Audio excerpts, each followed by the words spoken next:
Lauthan for inviting me here, and I want to thank all of you for taking time out of your busy days and evenings to come, especially in the cold weather. We came down from Boulder, and it was a high of 9 degrees yesterday, so this is a heat wave for us. I'm going to share a lot of information with you. I want you to write down your questions. I prefer the question and answer periods because in the last 31 years, I've been given so much information that unless somebody asks the question, it sometimes it just doesn't come up.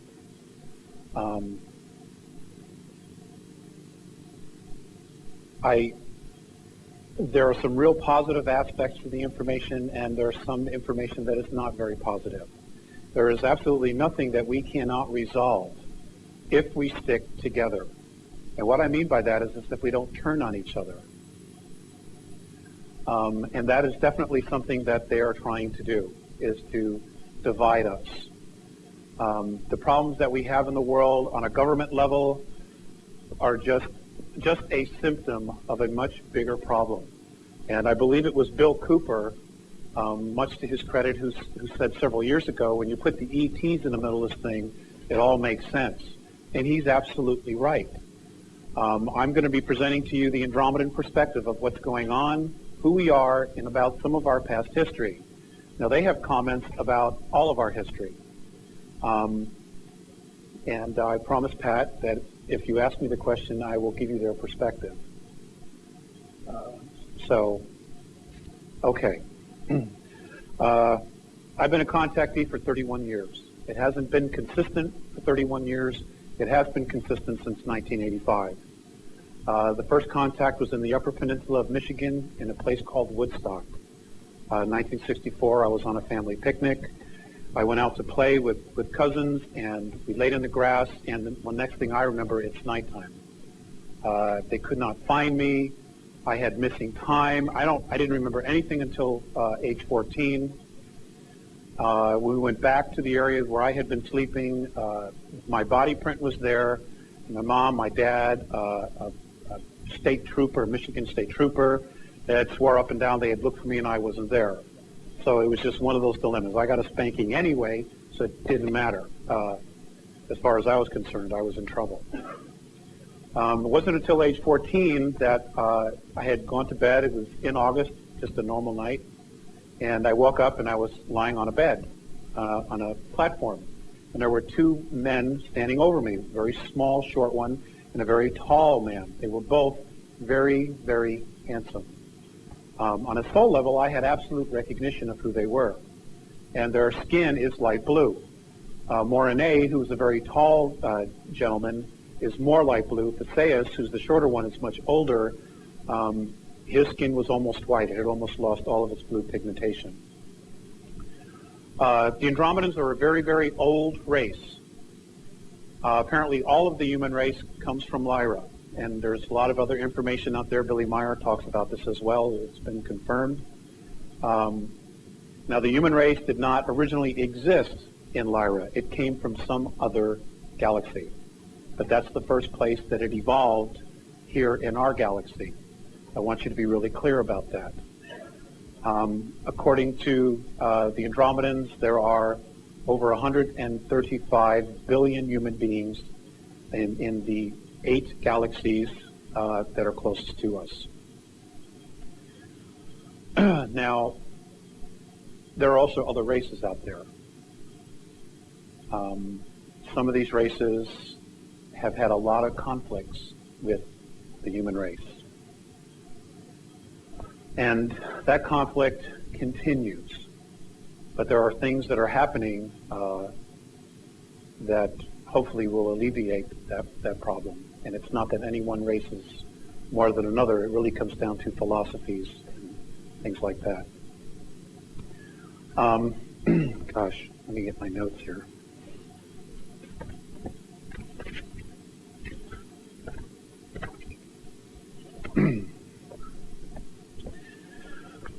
Okay. This is the hardest part, getting started.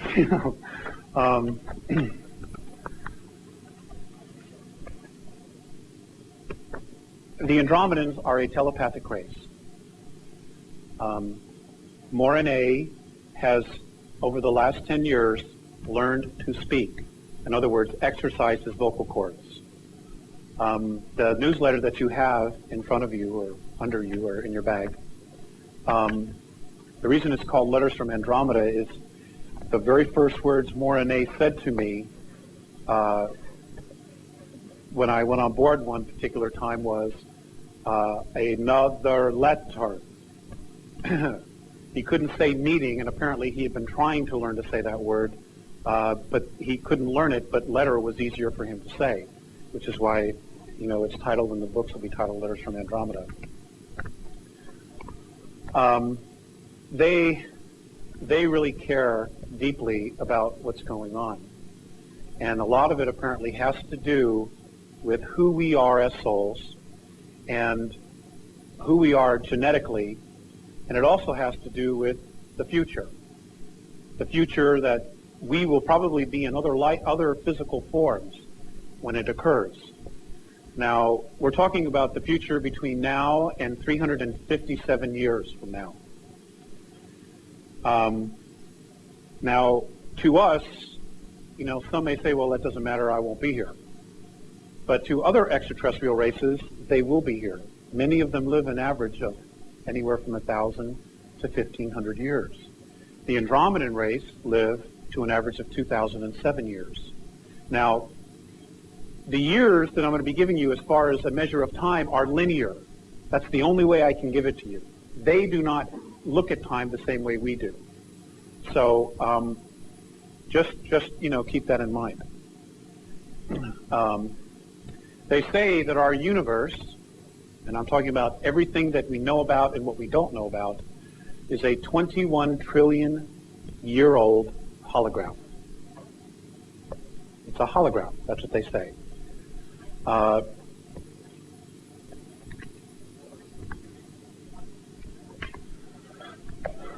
They say that all the matter that is in our universe came out of black holes. And how they've described it is that there was a universe that was evolving. And when they mean evolve, that means that the frequency of that universe continued to evolve. And what happened was, I'll try to make this as dark as possible, guys, for you. Would it prefer to be red? Okay, okay. As this universe evolved, those energies or series of matter, pieces of matter, which include consciousness, that did not want to evolve because they were holding themselves back, they were full of fear, whatever their frequency was, started to gain weight. They got heavy. And what happened was they form sacks of matter. And as it gets heavier, these sacks continue to fill and get heavier. So what happens apparently is as this raises in frequency, and I'm talking about color and sound, they say that everything in our universe is made up of color and sound.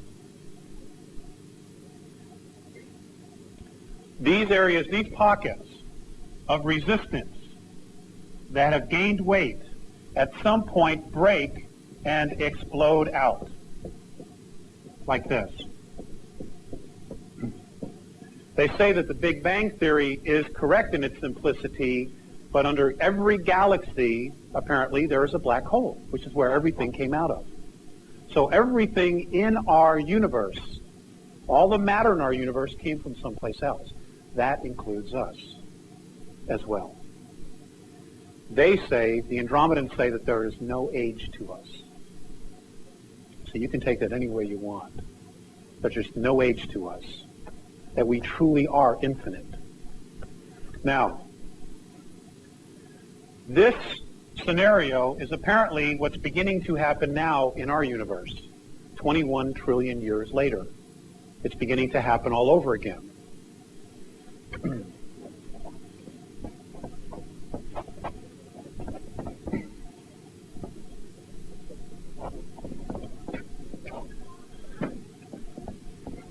What's happening now is that according to Visayas and Mornay, on March 23rd of 1994, a color and sound frequency started emanating from all the black holes in the known universe.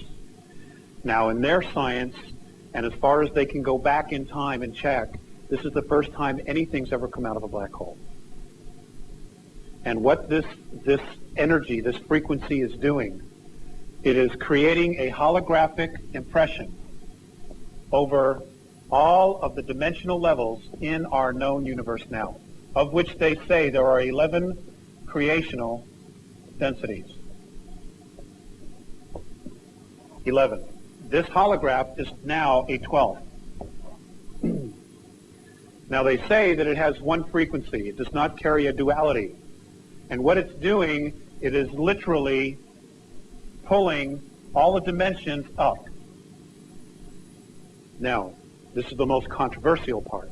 They say that by December of 2013, third density, as we know it, as we know ourselves here, will cease to exist. It is imploding on itself because everything is being drawn up. Everything. Those on the 11th are going to 12, 9 to 10, etc., etc. We are supposed to go to 4th and then to 5th, like this. Now, in the Andromedan perspective, 4th density is a consciousness. It is where an entire race is telepathic with each other. They are aware of each other. They feel each other. They know each other. They are one mind. Separate, but still one. 5th density is where we're light. We literally are what we would consider on this density light. They say this is going to happen no later than 2013 based on their science. Now, do I know if it's right? I will know when you know. Okay? But they haven't been wrong yet, with the exception of one thing, and that was about Bill Clinton. But we were all wrong about Bill Clinton. Okay, so what's happening now? This frequency, there are individual consciousnesses that have appeared in this density, this 12th density, this holograph. And apparently they're like nothing that's ever been seen before. They don't know who they are, what they are, or even how to describe them. But apparently they have the ability, these beings up here, to look straight down and see everything that's going on. They can look right through dimensions. That's all I know about that. Now, why is this happening? Regress here for a second. Now, while this is happening, what's happening again is sacs are forming. People are starting to gain weight. Essences, spirits, consciousness are starting to gain weight. That's because the frequency is pulling everything up. Now, what's happening is that those energies that are regressive, and that's the best word I can use. I don't want to say negative or dark. I will say regressive. They are starting to freak out. Big time. Now,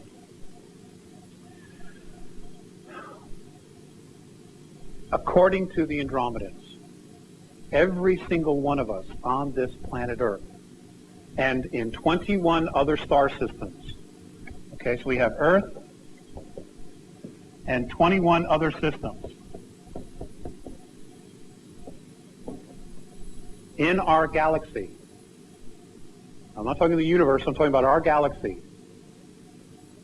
are apparently a group of beings, individual consciousnesses, that apparently had evolved some trillions of years ago to the 11th density. And then somebody came up with a brilliant idea to drop down, to fall into the concept of time and experiment with our thoughts creating physical matter.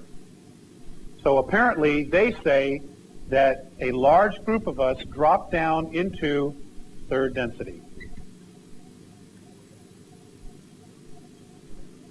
There's a lot of this I don't understand.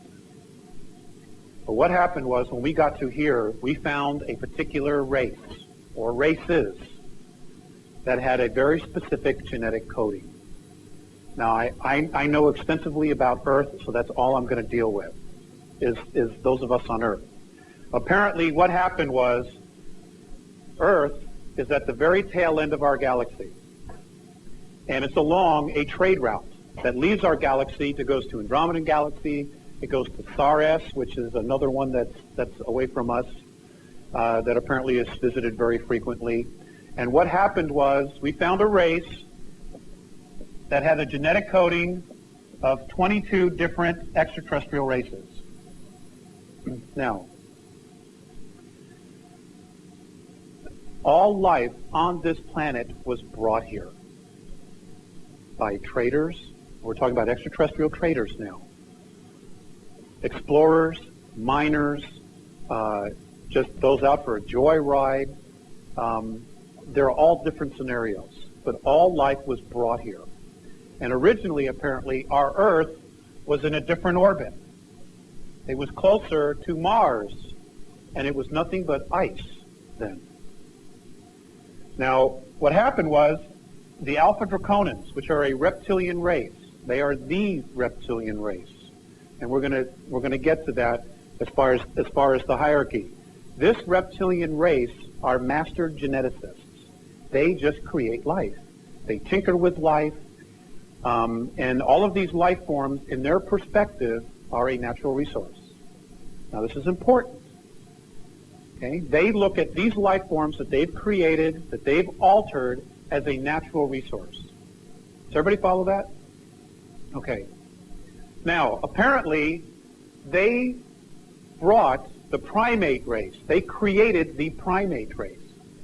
And it first was on Mars, and then it was brought to Earth. And this is the primate race. Now, the primate race was then tinkered with by many other different races. 21 other races, which brings it to the 22 different extraterrestrial races. Now, I know there's a lot of other conflicting information out there. Some say it was 9, some say it was 12, some say it was 11. I don't know. I'm just here to offer this, their perspective. Out of these 22 races that tinkered with this primate race, it eventually became Homo sapiens sapien, which is who we are on a physical level. Yes, we did used to have 12 strands of DNA. Yes, 10 were taken out. Those 10 apparently were taken out by a group from Orion. And the reason they were taken out, it was to control us and to hold us back. Now, why would they want to hold us back? The reason they wanted to hold us back is because of this. Somehow, some way, they found out who we were on a soul level. According to the Andromedans, we are a group of energies that they know of as the Patal. And the reason they use this word, and this is, by the way, a draconian word, is because of legends that the Draconians themselves have about warring with a race that was creating form, human form, life forms, that were opposed to their philosophy. Now, the Patal apparently were creating life forms so that they could evolve on their own. Free expression, free expression, free expression. The Draconians, on the other hand, created another race, were creating races to be a natural resource for their pleasure. So you have two very different philosophies here. Well, how they found out who we were, apparently, was our extremes in emotions. We are very, very different than all the other races. Very different. Even the Andromedans do not understand how we could hate 1 minute and then 5 minutes later be forgiving and loving and snuggly and cuddly. They don't understand it. On one trip on board one of the craft, Mornay came to get me. I was brought back. Theseus was there, and he was watching a television. Well, it looked like a television. It was sitting in the middle of the room.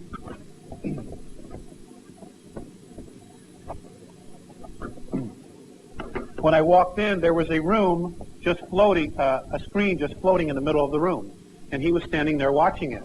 And he was watching a news broadcast of something that was going on in Chicago, where a policeman had shot a black man and then had run up behind him and then tried to save his life. And Sears just didn't have a clue why the policeman would try to take his life and then immediately rush to his aid and try to save him.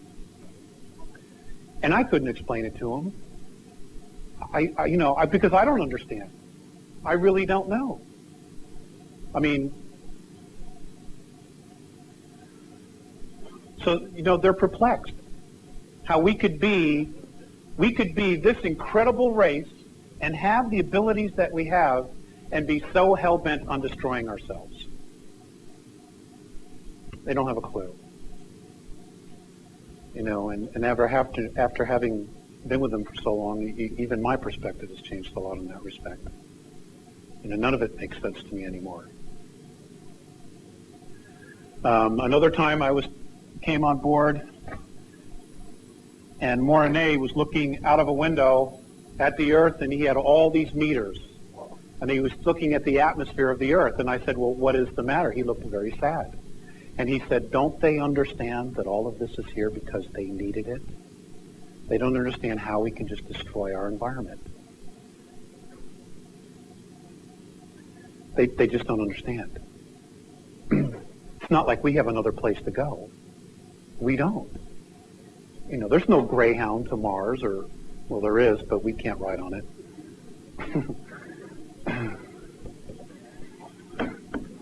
All right. I'm skipping around a little bit because I don't really know where to go with this.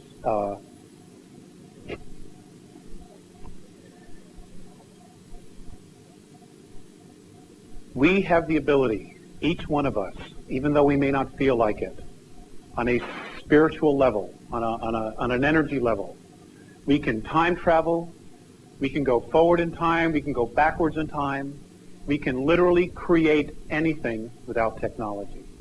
And the reason we can do that is because of our mind, because of who we are. It's because of our extremes of emotions.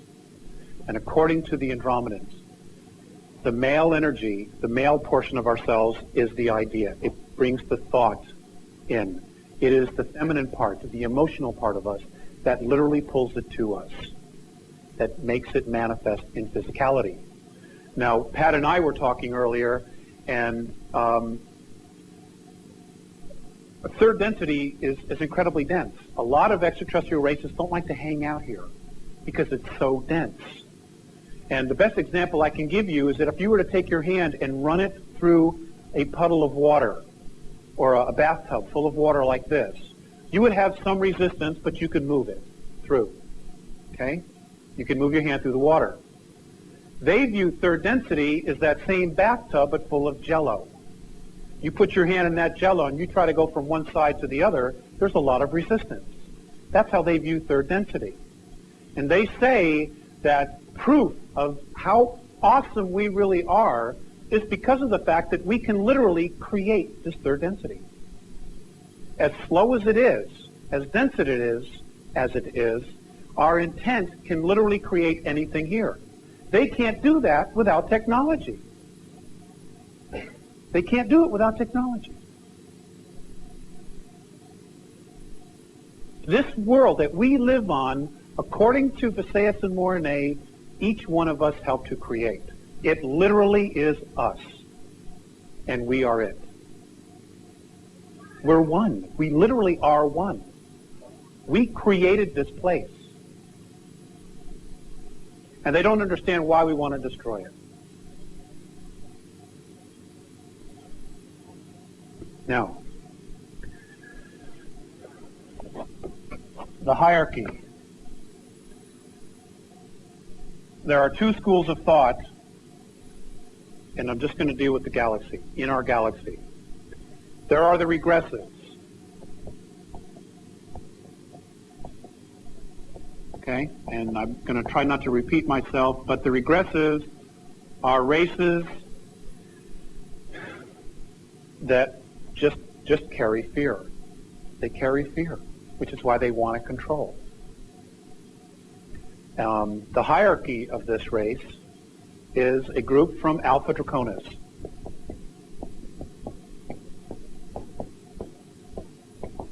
According to the Andromedans, they have no idea where this race came from. Their teachings, their history, and what they've learned from other dimensional races is that somebody brought the Draconans to this universe and dumped them here. And they took them to Alpha Draconis because this was the place they had the highest chances of survival, the highest probability of survival. And according to the Andromedans, the Alpha Draconans have had space travel for 4 billion years. They're an incredible race. They're an incredible race. They've achieved great things. But they're bullies. They're jerks. And that's a judgment. And I'm taking that judgment myself. That's my judgment based on what I know about them. They don't like human beings. In their history, in their teachings, the Andromedans say that they were taught that this universe was here for them, that they were left here and told it was theirs to rule. But when they started traveling, they ran across other races. And they were able to conquer many of those races. And how they've conquered those races was through genetic altering. Now, our government, the United States government, the world government, the New World Order, whatever you want to call it, wants to implant everybody. In the Andromedan perspective, that means ownership. Extraterrestrials, they can't be bothered with that stuff. Those are toys. That's not permanent. You can always lose the hand. It can always burn out. You could always die. Okay? But in extraterrestrials, they don't value gold or silver. They value genetics. So what they do is they will come in, conquer a race, and genetically alter it. And from that moment on, that race is genetically altered. And it is the genetics that they put inside these races that alters their frequency, their sound, their thought, everything about them.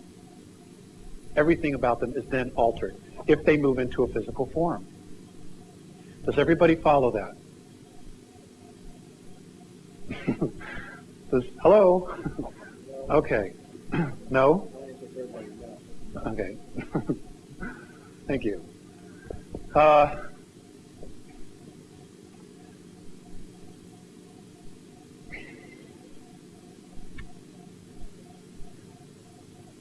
Gosh, I don't even know how to give you an example. The best example I can give you are the Greys. Apparently the Greys were much more human-looking at one time. What happened was they, as a race, were captured approximately 893,000 years ago, leaving Zeta 1, Zeta 2 to go off on their own and do their own thing. This is very common amongst other races, that they do this. This is how Earth got colonized by many different races. They were just out there exploring. Well, what happened was they got captured by a group in Orion that was already under the control and genetic manipulations of the Alpha Draconans. The Orions captured the Greys. According to Mornay, the first thing they did was they slaughtered almost all of the women. Now, the reason they do that is to control the birth process. And what they did was they started to genetically alter the women, the females of that race, so that all the children born after that were genetically altered. Does everybody understand that? They were different in some way than they were before. The men were enslaved, and they were made to work mines. They were made to do all kinds of different things. They were slaughtered, absolutely no regard for life. They were a natural resource. The Greys themselves became a natural resource. Now, the Greys I'm told, would absolutely love to be free of this hierarchy. But what they've done is they've continued to propagate the problem. Now, we've been told that they've been here for thousands of years. According to the Andromedans, that's a lie.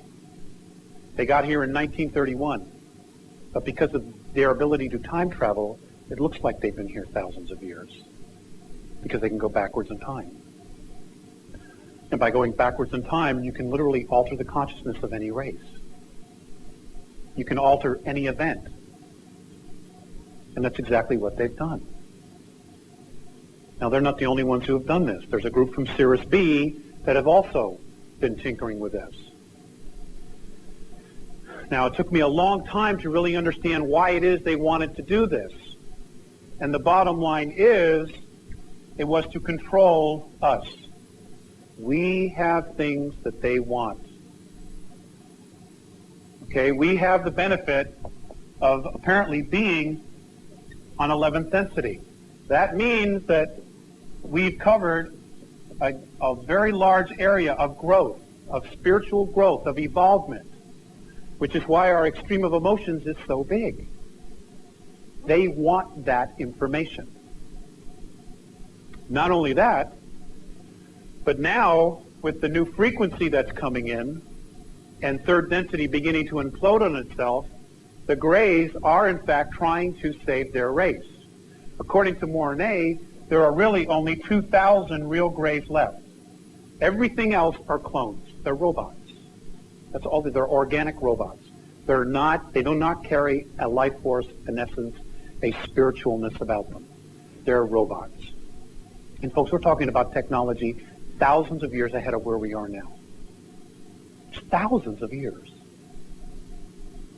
Now, the reason the Greys are doing so many abductions is one for genetics. Okay, they're trying to bring their two races together. Okay, this information is correct. The other reason is that during an abduction, stick person, okay, we all know what the energy field is, the aura. Does everybody know what the aura is? It's around everything that is alive. What they're doing is, once they've created a hybrid, the problem they're having is they can't keep it alive. And the reason they can't keep it alive is because spirit will not attach to it. The life force will not attach to it. So what they're doing is they're abducting the mothers, and according to the Andromedans, most of the hybrids are female, by the way. There are very few males. They're mostly female, because that's how you propagate the race. And in our ancient history, the royal line of a family was charted through the mother, not the father, because you always know who the mother is. You don't always know who the father is. Well, what they're doing is they're peeling the vital body of the mothers, the children, which are mostly females. They're containing it. They have the ability to contain this life force. And then what they're doing is they're feeding it to the hybrids.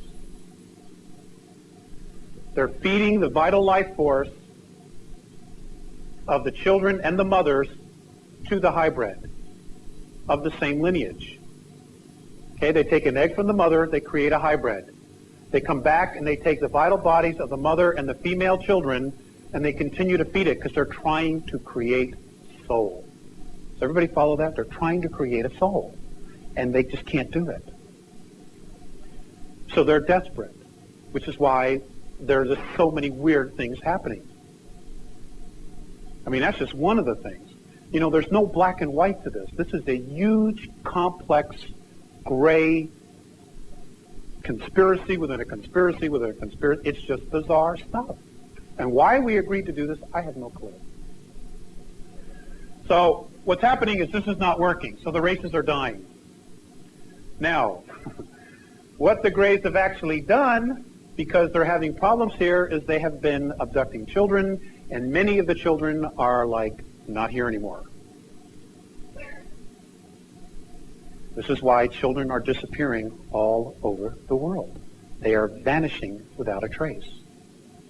Some of them are being taken by the graves. Westchester County, New York, the last 3 years, 5,000 children have vanished without a trace. Without a trace. The government knows what's going on, but they're harmless. They can't do any. They're helpless to do anything about it. And the reason they don't want to bring it up is because they let the bastards in here in the first place. They cut a deal. They cut a deal. They sold us out. And I got a lot of energy on it. Because I have friends who want to know where their kids are. Now,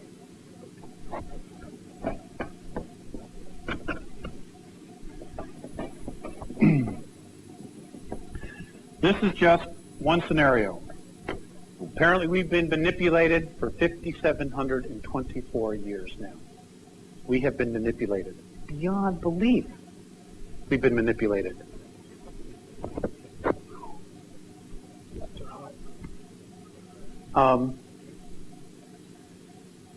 To make matters worse, we've had technology, free energy technology, that has been withheld from us. So in the last 100 years, we have totally trashed our environment. Now, there's so much. I'm glad we have 3 hours. Okay, we'll look at the positives. There are so many that really want to help.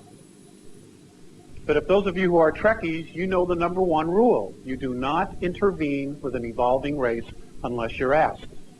That happens to be a reality. They will not directly intervene, or they're not supposed to, unless they are specifically asked. Now, those people who are contactees, they have a lineage, a reincarnational lineage that leads back to many of these positive races, which is why it is not considered intervention. Does everybody follow? Now, in our galaxy, there are many different councils, and I don't know everything about all those other councils, but I do know about the Andromedan Council. And the Andromedan Council is a group of beings from 139 different races, star systems, that come together and discuss what's going on. It's like a galactic United Nations, except it's not a political body. They literally get together and they discuss what's going on. Now, what they've really recently been discussing has been the tyranny that's in our future, 350 years from now, because that affects everybody. So apparently what they have done through time travel is they've been able to figure out where the significant shift in energy occurred that causes the tyranny 357 years into our future. And they've traced it back to our solar system. And in our solar system, they've been able to break it down, and they've traced it back to Earth, the Moon, and Mars. Those 3 places. Okay? Now, the very first meeting the Andromedan Council had was to whether or not to directly intervene with what was going on here. Now, according to Mornay, there were only 78 systems that met for the first time. Of the 78, just short of half decided they wanted nothing to do with us at all, regardless of the problems we had and the intervention. And I think it's really important that you know why they did this. Now, we're talking about, ladies and gentlemen, star systems that are hundreds of millions of light years away from us. Even some who have never even met us, have never met any of you. But they just know the vibration of the planet, because the vibration of the planet is a reflection of the vibration of the beings on it. These were their reasons for not wanting to do anything to help us. Number one, they don't respect themselves, they don't respect each other, and they don't respect their home. What is their value? Now, they're talking about us.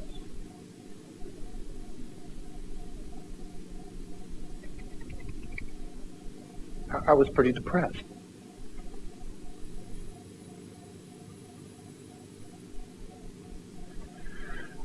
Fortunately, a better portion of 50% thought that because of we have been manipulated for 5,724 years, that we deserved an opportunity to at least prove ourselves, to at least have a shot at proving the less than 50% right. So, the Andromedan Council has passed a directive. I don't know how they're going to carry it out, but they have ordered all extraterrestrial presences, whether they're benevolent or not, off our planet no later than August 12th, 2003. They want everything that's ET in the planet, on the moon, out of here. And the reason is they want to see how we're going to react and act with each other when we're not being manipulated. And folks, you are being manipulated. We are all being manipulated. And my first suggestion to you, if you want to do something about it, is to throw your televisions away. And I can't tell you how sincere I am about that.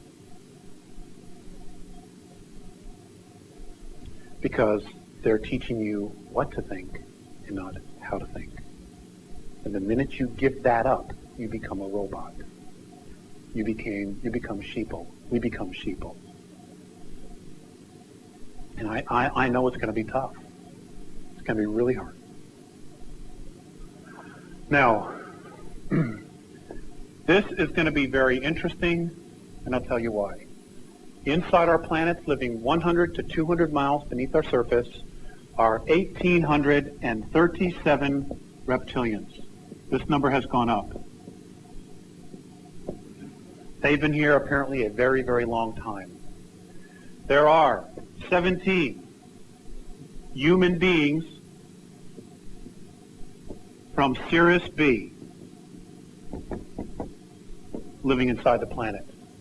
There are 18,000 gray clones living inside the Earth and on our moon. The real grays, the 2,000 that are left, most of them are living on Phobos, the moon of Mars, which is an artificial satellite, in case you didn't know. Okay? It's an artificial satellite. There are approximately 141 Orion group beings here who are made up of 9 different races.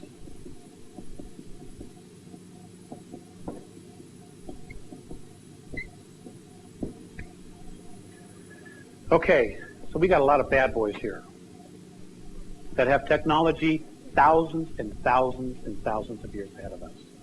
It is estimated that the Greys themselves have technology. Now we're talking about clones. Most of them are clones who are being controlled. That have no essence, they have virtually no emotions, all right, that have technology 2.5 thousand years ahead of us. That's a scary thought. Then you've got the Orions, who control the Greys, who are approximately 3.7 thousand years ahead.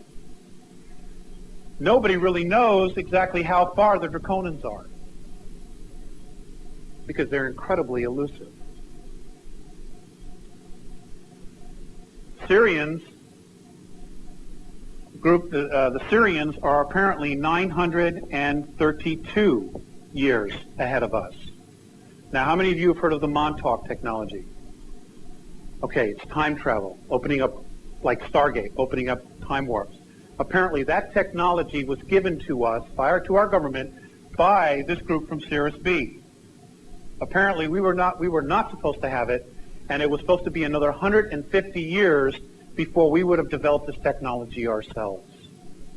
So what they did was they purposely gave us this technology knowing we would abuse it. Knowing it. Now, I cannot tell you what the mindset was of those Terrans, those of us who were here, that got this technology and started doing all of this weird stuff with it. But I can tell you that within the last 6 weeks, Mornay has told me that they have found a small human colony on a planet in a star system, in a solar system, in Altar. Altar, it's a constellation called Altar. They have found a human population there from Earth that has children with it. It's a military, and they have enslaved the beings of that planet. Now, Montauk only works if you have exact coordinates. That means somebody gave them those coordinates. And they are really upset about what's happened with that. That's just one of the problems.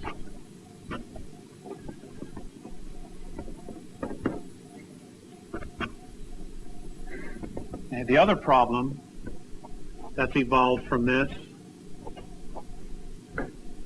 we'll take a short break here in a minute.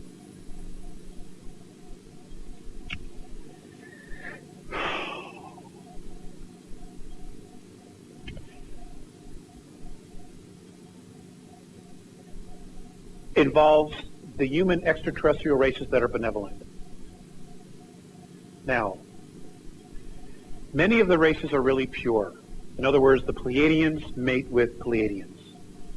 Cirrus A mates with Cirrus A, the individual races. Well, apparently what's happened is that there's been so much interbreeding amongst these particular races, these human races, that they are now beginning to anticipate breakdowns in the genetic coding. The Pleiadians apparently are going to start experiencing this in the next 172 linear Earth years, where they're actually, for the first time in hundreds of thousands of years, going to see deformities at birth. The Andromedans anticipate this problem themselves in 757 years. I don't know about the Cirrus A's. Now, there's only one race that can help give them a genetic boost so that this breakdown does not occur. They say it's us. It's our genetics. And they would want to make a proposal to borrow some of our genetics to help them, but they can't. One, they can't come near us now because of our vibration. Two, they can't use our genetics because of the vibration that it carries of fear. That's not an emotion they know. The first time I went on an Andromedan mothership, and I've been meeting with Visayas and Mornay for almost 2.5 years before they actually took me to one of their huge motherships. The first time I walked onto it, there were a bunch of children there. And the minute they saw me, they started to run away. And it wasn't me, but they knew that I was from Earth. We have a very bad reputation because we are the only race in our galaxy. I'm going to say this really carefully. We are the only race in our galaxy that kills itself, that kills each other, that turns on itself. We're the only ones. We are the only race that allows its race to live in abject poverty. We are the only ones that allow members of our race to starve. We are the only ones who allow our race to be homeless. And we are the only race that would sell their own race into slavery. They have a serious problem with that.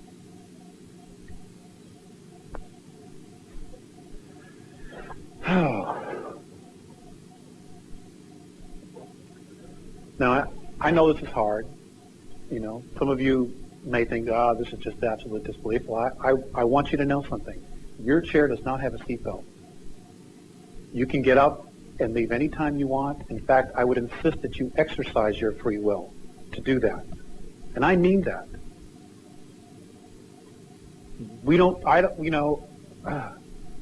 This is the part I don't like. You know, I don't like the reflection that they give me about us. I mean, I have enough trouble, you know, with our own day-to-day life, making sure the cars work and all, paying the phone bill and all this other stuff, you know. And it's not that they're judging, they just don't understand why we do it. You know, and if anybody's got an answer for it, you know, I'm open. Yes, we've been manipulated with belief systems. But why do we believe these belief systems?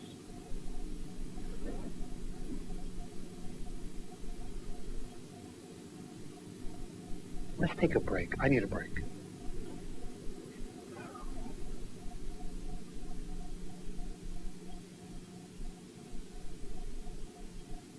We have liftoff. Okay. Just before the break, I said something to you. Now, I've asked a lot of questions about Earth and about religions and about our history. And one of the things that, Morine has this really great way of mirroring back my questions in the form of a question. And one of the things that he mirrored back to me was it was a question regarding a particular history of religion. And his response to that was, it is not so much what you believe in, but more so why you believe it. I understand somebody told me today there's a book published about that. Recently somebody wrote a book. And, I've had to look at that, and I've had to go back and look at all the belief systems that I have and why I have them. Are they really mine, or is it something that I've been fed that I believe is true, and I am basing my perceptions based on the idea that maybe they are true or maybe they're not true?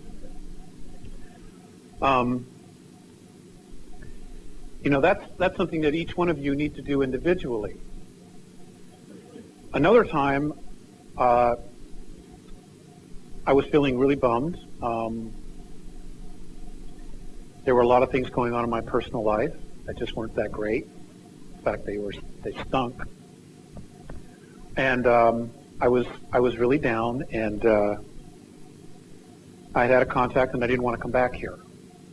I just flat did not want to come back. And I was very upset, but I was made to come back. And as I'm walking away, I heard Visayas' voice in my head, who's the other Andromedan. And I turned around, and Visayas looked at me, and he said, "Alex, the love that you withhold is the pain that you carry, lifetime after lifetime." And folks, there's not a day that goes by that I don't think about that. That I don't look at every decision I make and try to get really crystal clear as to why I'm making that decision. And where is that decision coming from inside of me? Another time, I was talking with Morine, and Morine just turned to me, and he totally caught me off guard. And he said, "Alex, when you're having a relationship with yourself, where does the love come from?" He said, "When you're having a relationship with your family, where does that love come from?" And he said, "When you're having a relationship with the universe, where does that love come from?"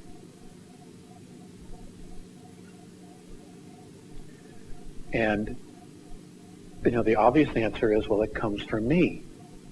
That's exactly what I said to him.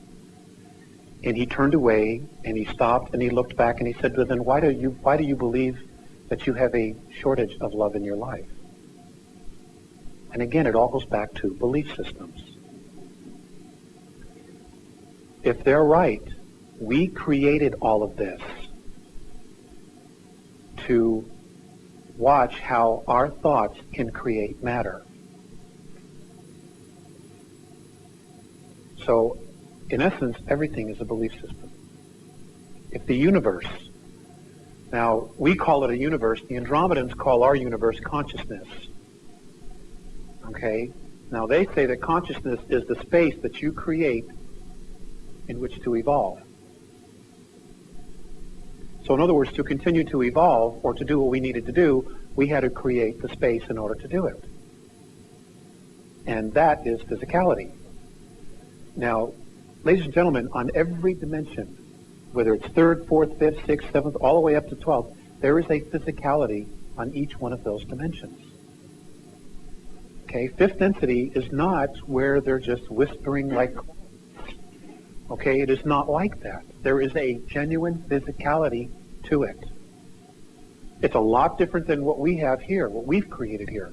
But nonetheless, it is a physicality. And it's the same for 6th and 7th, as I'm told. I wanted to get back to this hierarchy for a minute because I wanted to show you what was in our past and what it is today. All right, I wanted to show you the similarities so that you would see that, number one, history does repeat itself until we decide to break cycle. And two, it's always been the same. If you go back and look at history, if you look at Egypt, the Sumerians, the Babylonians, and you look at the Greeks, the mythology, okay, there is elements of truth in all of that. Now, in the ancient days, you had the gods. Okay? The gods. We know about the gods. Mythology is littered with stories about the gods. Warring with each other, the gods of man marrying the sons of God marrying the daughters of man. And all through literature, ancient literature, there's stories of this. Then the gods would allow a select few, usually their offspring, who were kings or pharaohs, to rule in their place as they went scuttering about the galaxy. Bless you.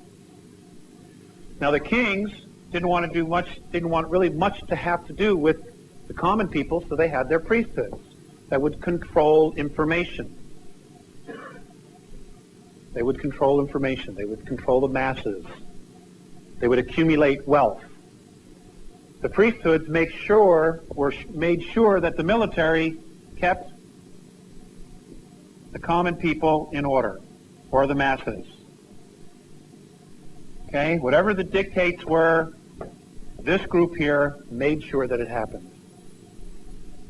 That's the way it's been all through our ancient history. Okay? If you read Zechariah Sitchin's information, many other people, I understand there's an awesome book called The Greatest Story Never Told by Lana Cantrell. It's out of print, but if you can find it, Jordan Maxwell was telling me about it. The Gods of Eden by William Bramley. These are excellent, excellent books that are very well documented.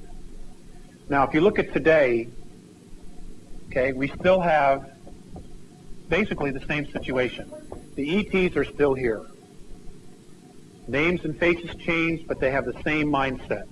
Control, control, control. Okay, your pharaohs, what do you have? You have prime ministers. I'll just abbreviate. You have presidents. And in some countries, you still have actually a king.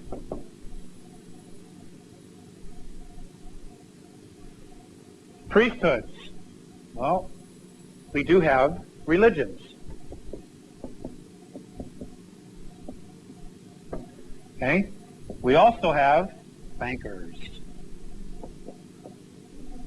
Okay, we have bankers.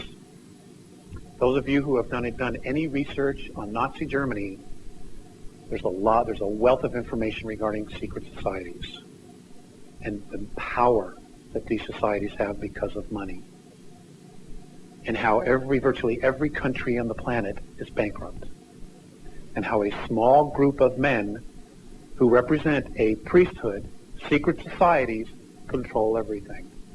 They are doing the bidding, I want you to be really clear on this, they are apparently doing the bidding of these guys, because the whole point of all of this coming down on our planet is to take away from us self-rule, and free will. Let's make things so bad on this planet that the masses are begging to be saved. And then let's have somebody come in and save them. And according to the Andromedans, if you do not accept self-responsibility and you allow somebody to come in and save you, you do not permanently evolve. And I'm not here to buck anybody else's belief systems. I'm just sharing with you what they've said. Sir, do you need some water?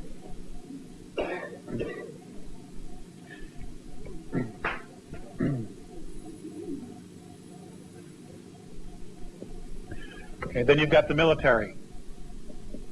Okay?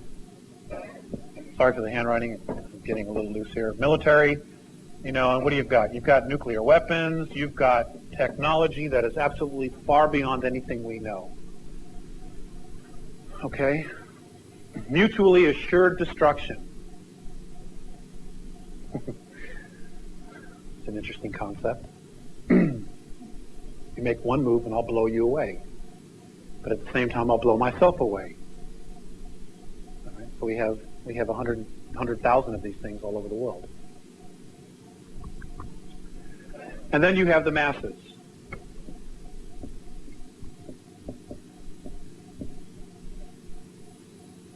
So as you can see, it's very much the same. Nothing's really changed. Except now, we have ways to destroy ourselves, where here, we didn't have to. The gods were more than happy to do that. Okay? They could control pole shifts. They could move our planet's orbit. I mean, this technology exists. The Draconians can literally create a solar system using their starships. They can move planets. They can take moons, put them in orbits of planets. They can find a star. They can put things in the orbits around the star. They can literally create solar systems. Okay, there are races that have this technology. The Andromedans have said that around 2003, if all of the regressives are not out of here, that the first line of defense that they have is our moon. That they have every intention, and again, this is their perspective, they have every intention of taking our moon with a tractor beam and pulling it out of here, out of our orbit, and dealing with it out there. Because if they deal with it too close to us, it could in fact destroy the Earth, or at least cause a polar shift, which would destroy all life, and nobody would have gained anything. We would have been the big loser. Now, what would happen if they did that? I asked that exact question. He said, well, you would have no tides. And he said, if you were really upset, we could always give you another one. It's really that simple to them.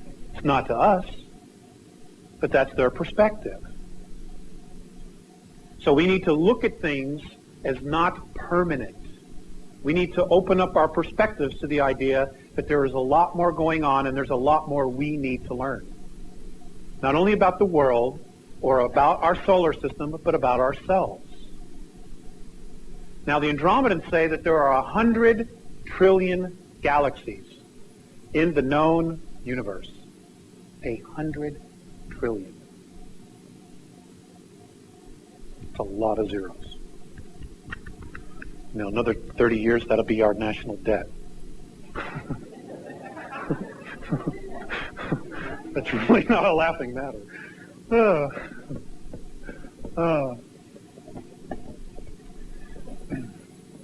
Now, what I want to do at this point is I want to get to the slides. I want to talk about the moon and Mars. Our moon, according to the Andromedans, is an artificial satellite. It absolutely positively is. I will tell you this quite honestly. There are a lot of people doing some great work. 2 years ago, I sat in a hotel room with Richard Hoagland, and I said, Richard, why don't you just tell people that the moon's an artificial satellite? His response was, I'm not ready. So he knows. Why he's withholding, I don't know. He's doing great work, but I'm telling you he's withholding.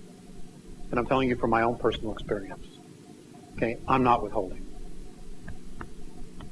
You know, if they have a problem with it, it's their problem. According to the Andromedans, our moon came from a star system from Ursa Minor called Chauta. It was one of 4 moons in a solar system that had 21 planets, and our moon came out of orbit of the 17th planet in that 21-planet system. It was brought here with others during a war. Our moon's first location in orbit in our solar system was around a planet called Moldek, which is now the asteroid belt. Our moon had survivors on it. It had apparently 9 huge domed cities on it. 9. Key word here, 9. It had water, had plant life, it had a lot of different things on it. Even had huge caverns underneath that can continue to sustain life and do today as we speak. Okay? Except now there are a lot of human beings on the moon, and we're going to talk about that. Now, what happened was, apparently, our moon, when it was in the orbit of Moldekians, had two moons. One is the moon that we know of, called Lunar. This one here is what we know as Phobos. Both of these moons were around Moldekians. One group went to Mars. Our moon, which apparently its ability to travel was disabled. I don't know the whole story on that. And what happened was the beings that were on it are what we know as the Aryans, the white race. Does everybody follow me so far? The Pleiadians apparently helped get this vehicle, which we know is our moon, operational, and they came into orbit, which is now our Earth. So the beings that came here on our moon were Moldekians. Does everybody follow that? Moldekians are one of the lost tribes of Lyra.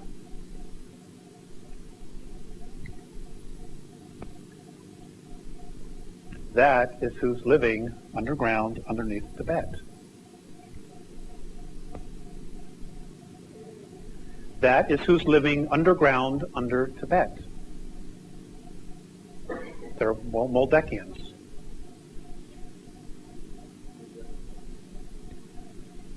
Basically, they pretty much stay to themselves. You leave me alone, I'll leave you alone. That's kind of where it is. They have nowhere else to go. There's enough bad guys here to, but they're basically just doing nothing. Now, all you got to do is research Tibetan information, and, they admit through their ancient literature about who's underneath there. Now, our moon now is colonized. I am told by Mornay that there is a working population, a full-time working population on our moon of 35,000 people. And they are all Aryans by birth. I'll let you figure that out yourself. There are no blacks, Hispanics, Chinese, Korean, Japanese, Italians.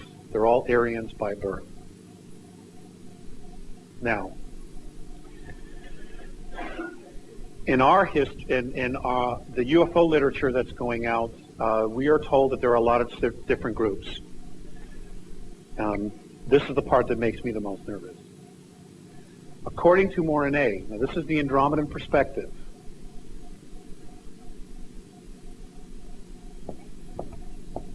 Inside what we call the National Security Agency is a group called the Black Monks.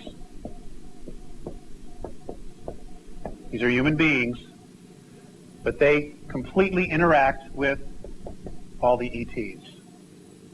Mornay has said that these beings here are so implanted in extraterrestrial belief systems that they are no longer considered Terrans, Earth humans. Okay? They're just not one of us anymore. And underneath this group, there is what is called Blue Moon. Now, I understand that this changes all the time, but this group here primarily deals with the lunar bases. Now, this is not just U.S., okay? This is Russian, British, French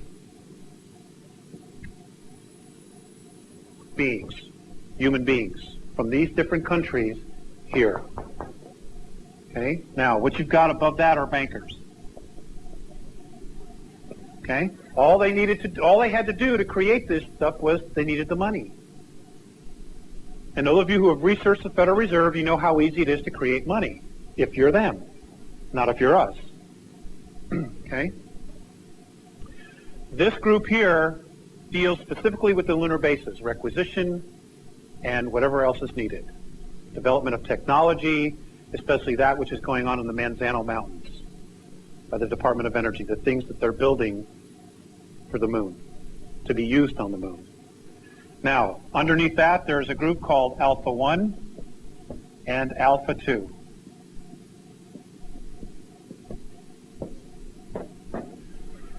I'm not real clear so much about what Alpha 1 does. My understanding is that these people here, whoever they are, and this we're talking about something global now. Okay, this is part of the global government, that Alpha 1 has to do with materials. Gathering the materials, making sure that the herd, as Pat likes to say, that the herd doesn't get spooked. That's us. We're the herd. Okay? Alpha 2 deals with personnel. It was their job to make sure that the 35,000 that went to the moon were the kind of people they wanted, had the belief system they wanted. Okay? Their job also was to make sure that the colonists that went to Mars were the kind of people that they wanted, even if they didn't want to go. According to Morine, Alpha 2 is MJ12. So what we think is the top of the ladder is actually the bottom of the ladder. That's what he says. I have no way to verify this, but I'm sharing it nonetheless.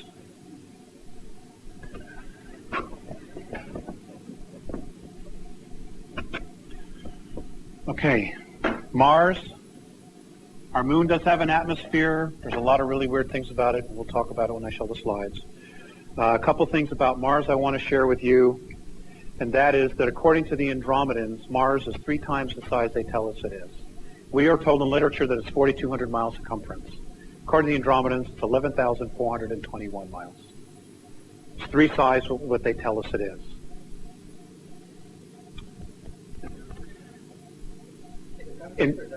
Diameter. This past March of 1995, in the San Diego newspaper, and I had this and somebody stole it from me, in the local San Diego newspaper, it published a report. It had a picture of Mars during the spring, because it was at its closest point. It was a Hubble telescope photograph, really nice picture. It said that in 1971, the Viking orbiter discovered huge amounts of ozone in the Martian atmosphere. Now, how many books do you know of that have told you that there is ozone in the Martian atmosphere? 0. 0. It was a controlled leak. 2, we're told that the atmosphere is primarily carbon dioxide. Well, how did Mars get the gas of carbon dioxide when it's supposedly totally devoid of plant life? And always has been. How? You go back to the books. When they see the pole cap of Mars melt during the spring when it's at its closest point towards the sun, how is it that the history books or the science books tells us that the highest temperature Mars gets is 141 degrees below 0? And that the polar cap of Mars is in fact H2O, it's water. Now, somebody please tell me, because I don't get this. How does water melt at 141 degrees below 0? I'm open. I'm open to the answer. According to the Andromedans, the average temperature around the equator of Mars is 59 degrees. I haven't been there, but that's what they say. In 1979, NASA admitted seeing clouds going over Olympus Mons, allegedly the largest volcano in our solar system. Olympus Mons is 72,000 feet. Folks, that's a hell of an atmosphere if you've got clouds going over a mountain at 72,000 feet. That's an awesome atmosphere. It's nothing like what we've been told. so I'm going to say this for the record, and I'll probably get in trouble. They're full of shit.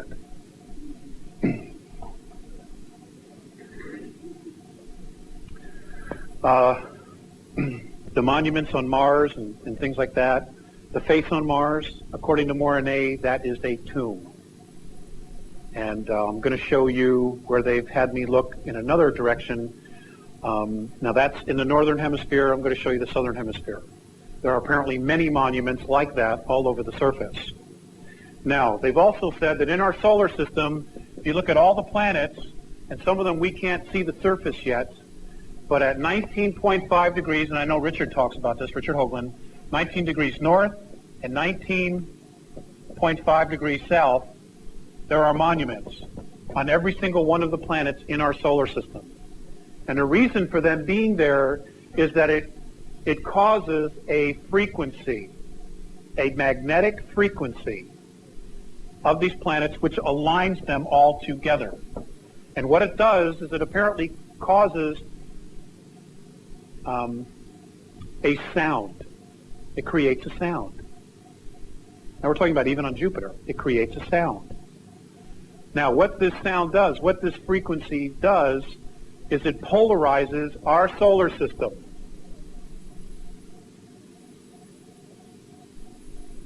It just so happens, according to Moronnay, that this polarized sound is in direct reflection, opposition to who we are as spiritual beings.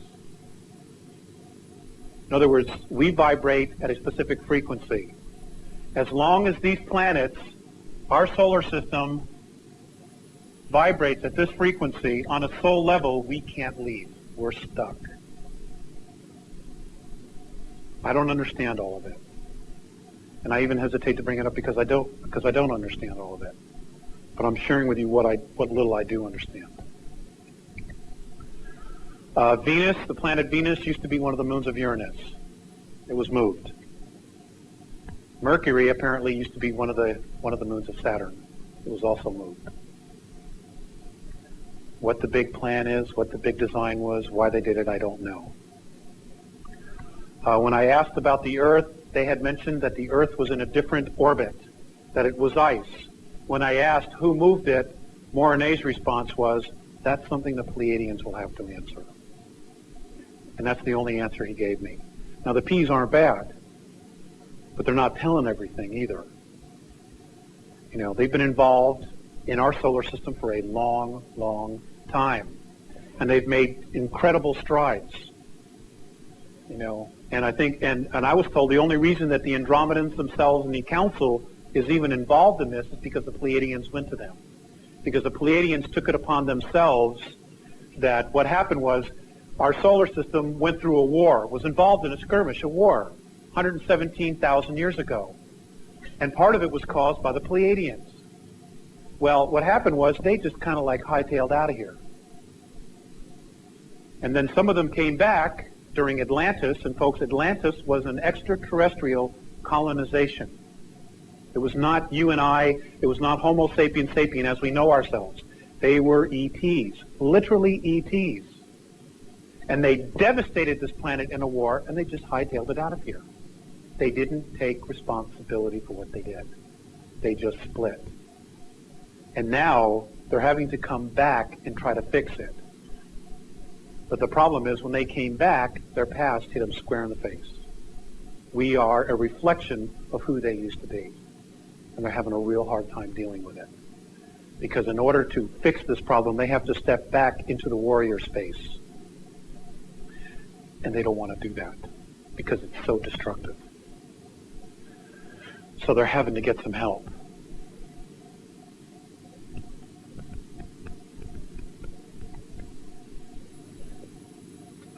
Let's see what else.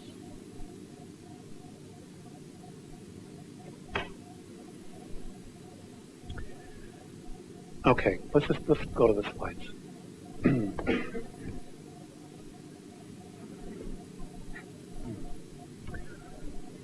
Okay, I think we're all set here. I think we just need to turn off the lights and we can get started on this. They have a camera that, and I'll use myself as an example, they will take a picture of me. Now they have a way of taking the film and separating it. And the picture that they take of me right this minute, here we go. Okay, the picture that they take of me now is myself now, all the way back to conception.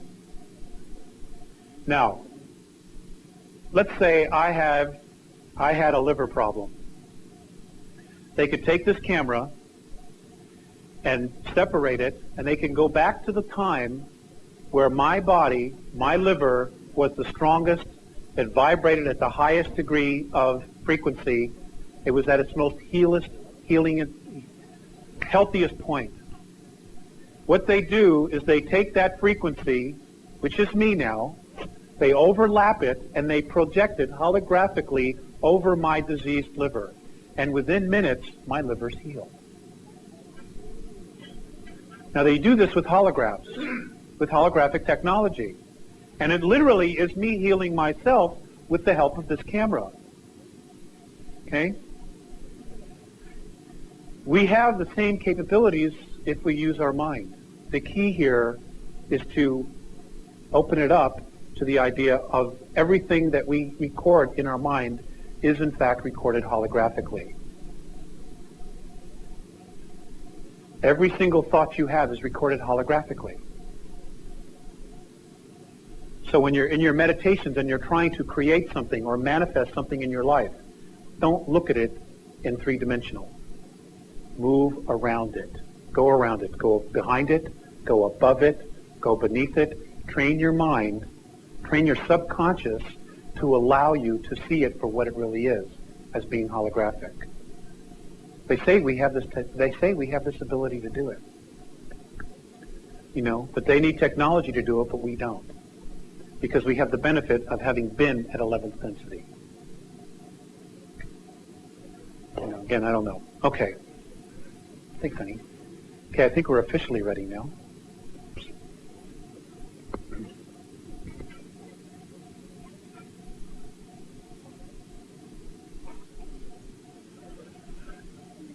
First slide, please. Okay. That is a blurry white light. Okay. Okay, ladies and gentlemen, this is a galaxy. This is, in fact, the Andromedan galaxy. Now, according to the Andromedans, and some of this I'm going to be repeating, underneath every galaxy is a black hole in which the consciousness came out of. They say that all of the suns inside a galaxy is a reflection of the consciousness of the beings that are in that galaxy. In other words, our sun is a reflection of us. Alcyon, which is the sun that our sun evolves around, is a reflection of not only us, but the Pleiadians, the Alcyons, Sirius, a whole bunch of groups of beings.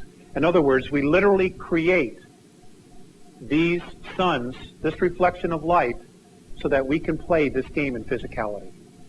It's the only way to do it. Next slide, please. Okay, this is a rendition of our galaxy. This is approximately where we are.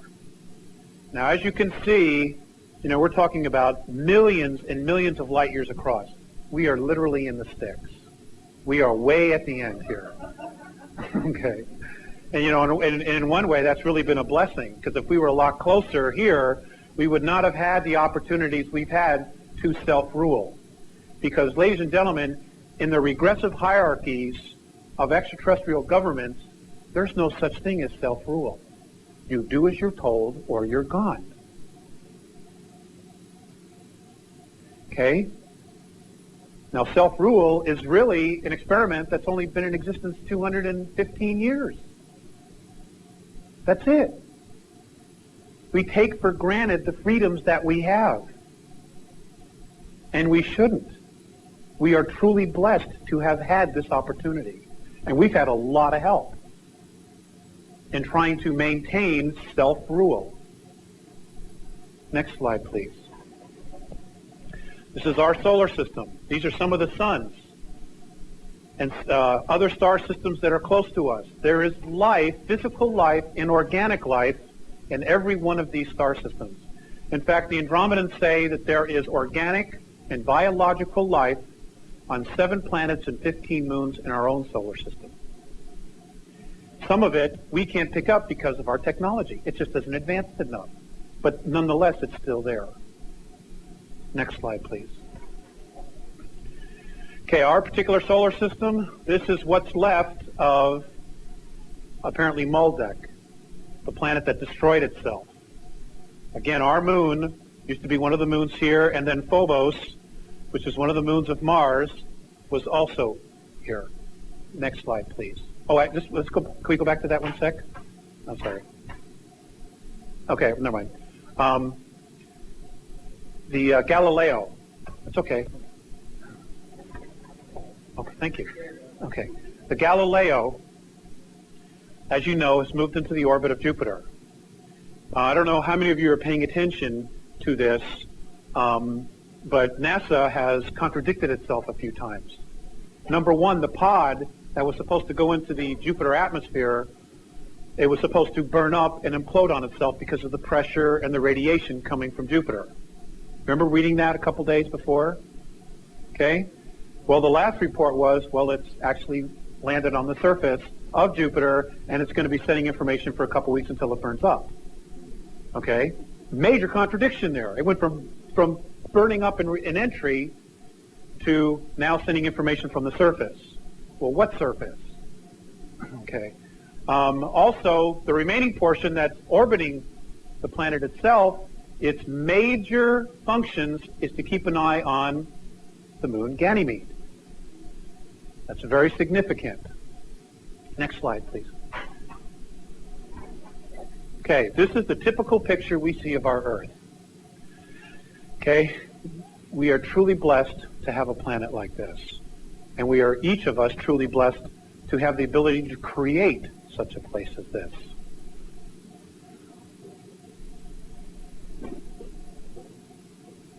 If the Andromedans are right, and we created this world so that we could play this game, then it is a direct reflection of us. And the Earth is sick because maybe we're sick. And we're sick because maybe she's sick.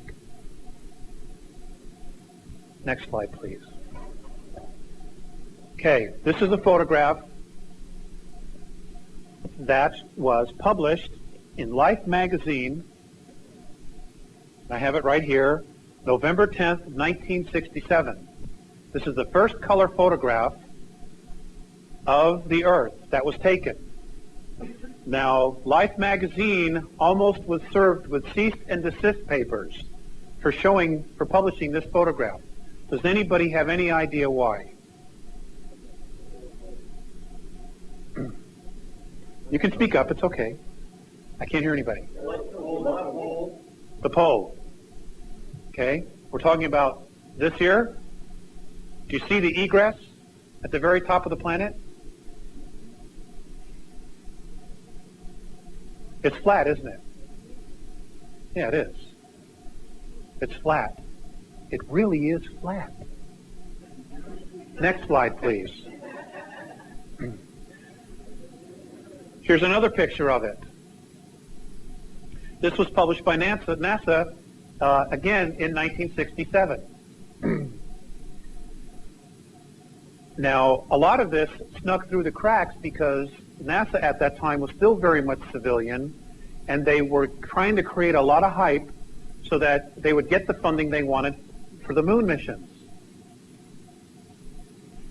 So a lot of these snuck through, and once they're out, they can't come back. You know, it's out there. So this is a book. This is published by NASA in a book that involves a lot of the Lunar Orbiter photographs, primarily those of the far side, the hidden side. Next slide, please. Now, this was taken by SS7 on January 6th of 1966. Now, if you look at this photograph, this is of the North Pole. Why is this all blacked out? Okay, it's definitely blacked out. I'm going to show you why in the next picture. Next slide, please. This picture was taken by a NASA satellite It hasn't been identified. It was released in England in a book called Our Violent Universe by Nigel Calder. I want you all to focus right here. If you can find the book, usually in a used bookstore, it clearly shows the opening and the clouds dipping inside. Let's see if the next slide's a little better.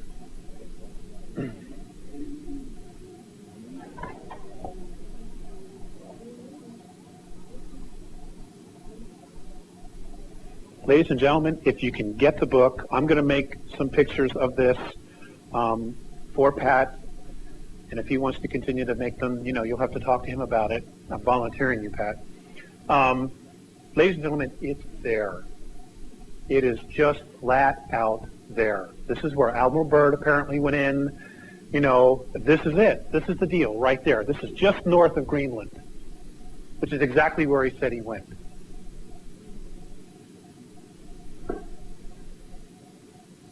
Okay, here, this is our home. This is our home, and we still know so little about it.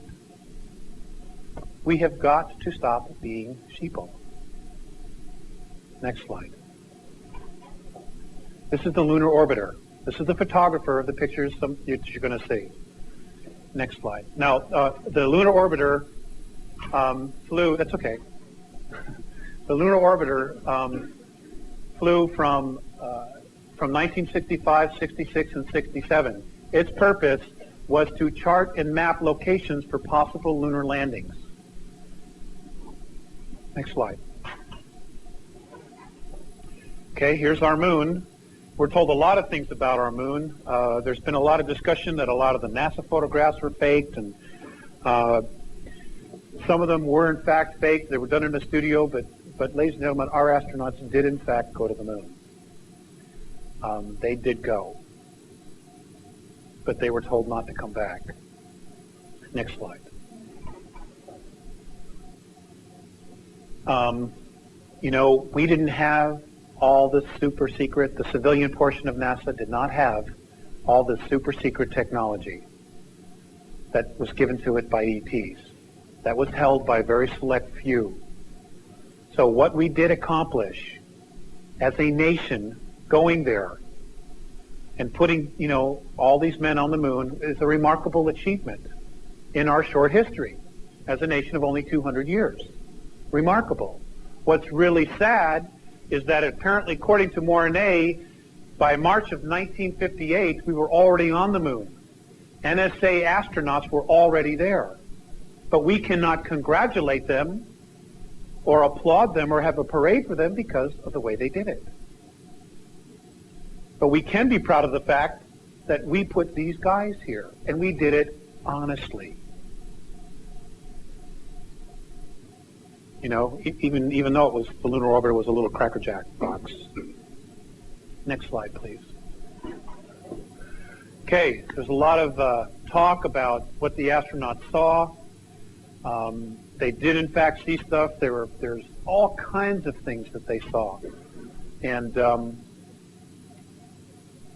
just don't be so quick to dismiss it. Next slide.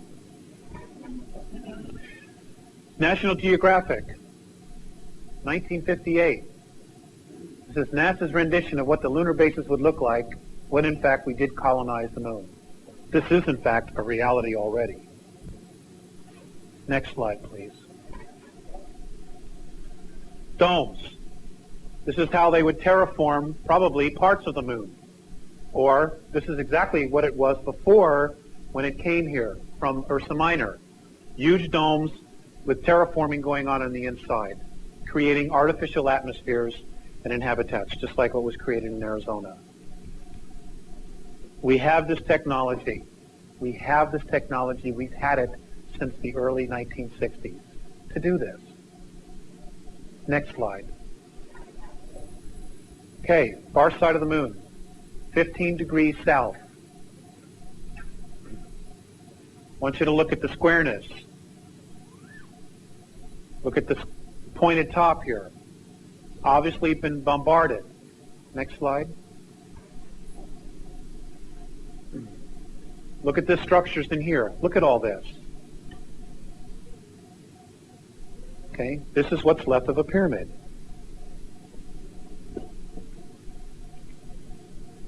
Next slide. Again, this is the far side. All these pictures are the far side. I want you to pay close attention to this area right here. Okay? Now, does everybody see this? I'm sorry, I'm in the way. This right here. You see this? According to Mornay, this structure is a monument. It is 7 miles tall. That is the Sears Tower 7 times. Now, how is it that our guys missed that? Next slide. Here's a close-up of it. Now, these are lunar photographs, lunar orbiter photographs that were taken, that I've got out of a book in the Carlsbad Library. I blew them up at Kinko's, and then we photographed them. Okay? I'm told we can't get the actual negatives to this anymore. I think that's the best it is.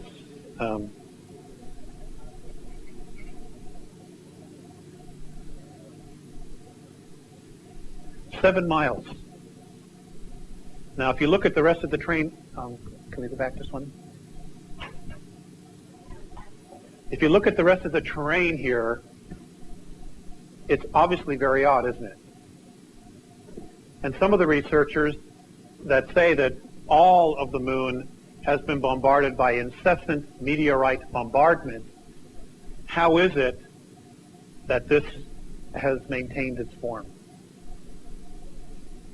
Next slide. Okay. And again. Okay, I hope you can see this one. Some of these are difficult. I want you to focus on this area right here, this crater. Now, can any of you see this structure here that totally crosses the crater? Can you see that?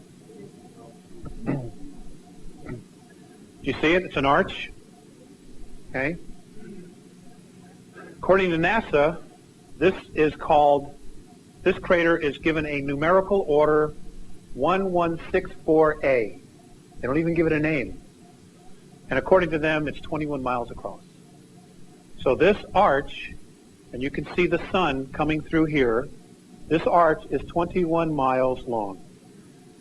Now, that's an incredible architectural achievement. I'm open to the idea that a comet hit it just right, skipped underneath, and came out the other end. But it's a hard sell. Again, this is on the far side. How is it we haven't heard about this? How did they miss this? They got a picture of it. Next slide. Okay, on this particular slide, there's 2 things. I want you all to focus on this area right here, primarily these structures, and also just look at the sharp edges on this crater here.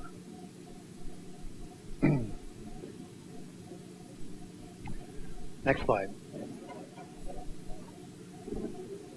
Right here. Look at this. Doesn't this look like airplane hangars? Huh? At a base? Look at the edges on this crater.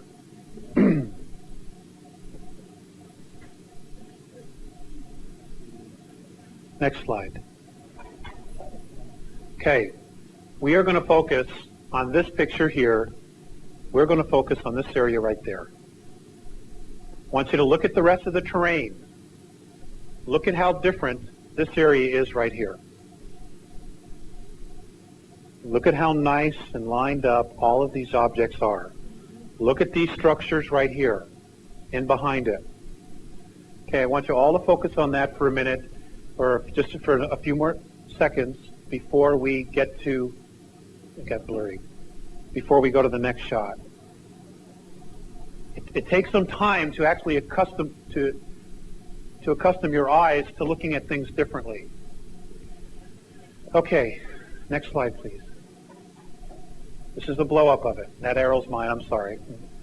Okay, here, look at this. Look at this in here. According to Mornay, this is one of the New World Order bases. on the far side of the moon. He says that these here, behind here, these are living quarters.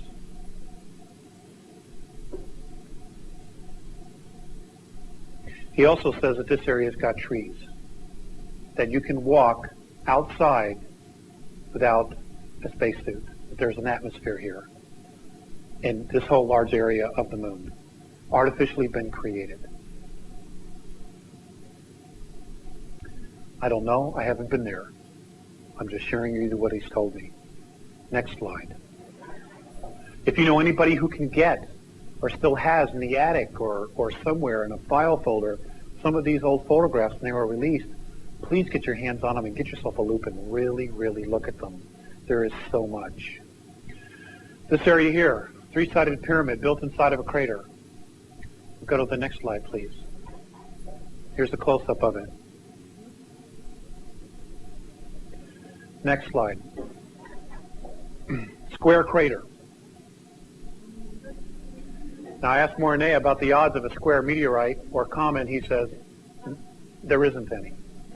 It's so obscure, the idea of a square meteor. Next slide, please. Okay. This area here, we are told that many of the meteorites are craters were created by meteorite impactment. What's interesting is that they try to tell us that it got so hot that it would cause a little cone in the middle of debris. Well, this is not really a cone, and this is actually higher than most of the rest of the crater. And what is this? You know, what would cause this? But there's more. Next slide, please. Okay, here's a close-up of it. Now, how many of you are familiar with Richard Hogan's work? Great. You know how he shows in his pictures what's left of the domes, you know, and how they used to glow? They had glass on them and they were bombarded, okay, by incessant meteorite bombardment. Look at this. Focus on this right here. See how it's shiny right here on the top and all the rest of it's been worn away?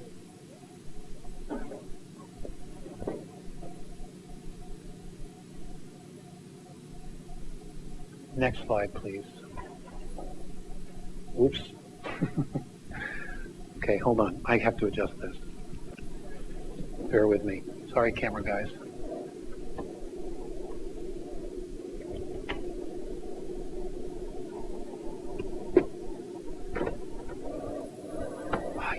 Okay, cool. Okay, I want you to focus on this area right here. Okay, this particular crater. I want you very carefully to look at this structure here, right here, this bridge. I want you to pay very close attention to the very bottom of the crater is lit up. Campfire? Next slide, please. Here, look at this. I just love this photograph. This is the goods right here. Okay, look at this. What is this? This is a structure. He said this is a building. These in here are domes at the bottom of the crater.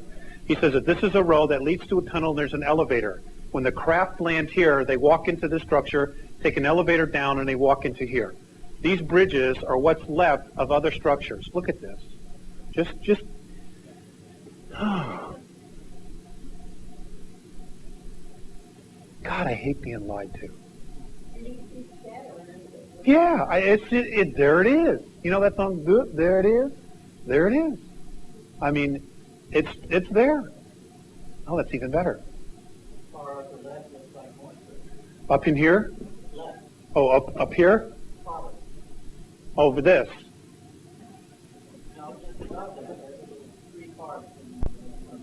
Regular structure. Right on the edge, at the left, about 2/3 from the bottom. Talking about over here? Yeah. Well, let's find out. I'm open. Okay. Yeah. I'm going to, Pat is going to have these.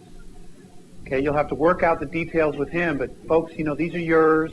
You're free to do whatever you want with them. Just do something with them. Okay? Just do something. Because we've been lied to. And they're about to really box us in, and it just isn't fair. Next slide, please. Okay, again, far side of the moon. I want you all to focus right here on this crater here. Okay? More so on this structure. Next slide, please. Okay, I just love this. Okay, look at this. That's right, and you can see that it's actually off the ground. Okay? I also want you to focus on this structure here. You can see the sunlight underneath it. Next slide.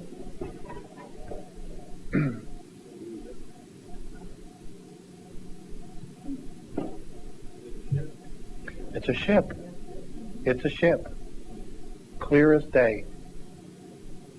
I'm sorry the Lunar couldn't read the numbers on it, but now this crater is supposed to be 14 miles. If you look at the idea that it's 14 miles, now this particular photograph was taken from 86,000 feet. This is several miles long. That's a fairly large craft, I'd say, when the shuttle is allegedly the best we have. Next slide.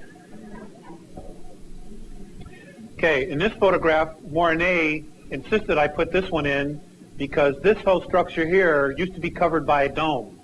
And this area in here was destroyed, he told me, by particle beam weapons that belonged to the Pleiadians.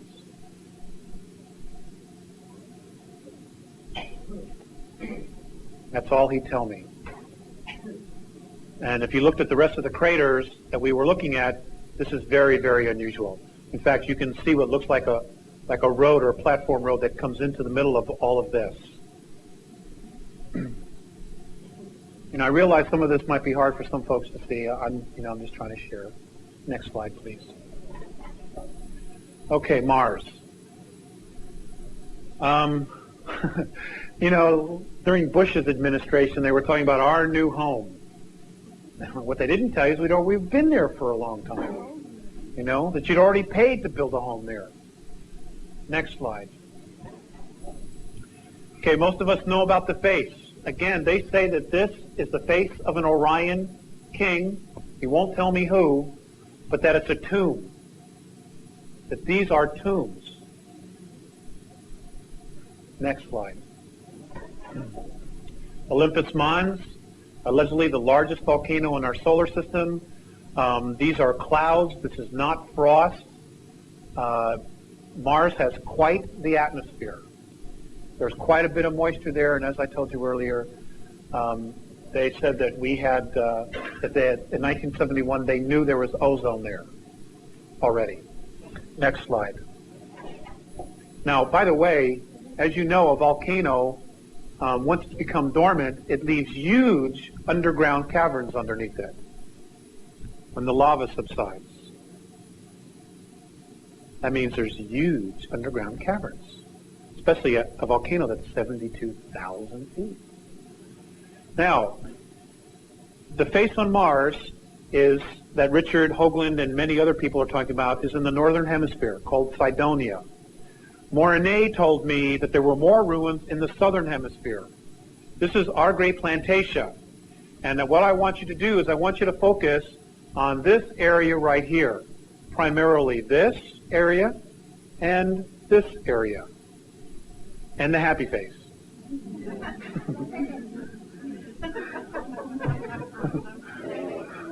Next slide, please. Here's the blow-up of it. Again, it looks like a half of a face. There's the helmet, partial of the face. He said this was destroyed, and here's 3 pyramids. 1, 2, 3.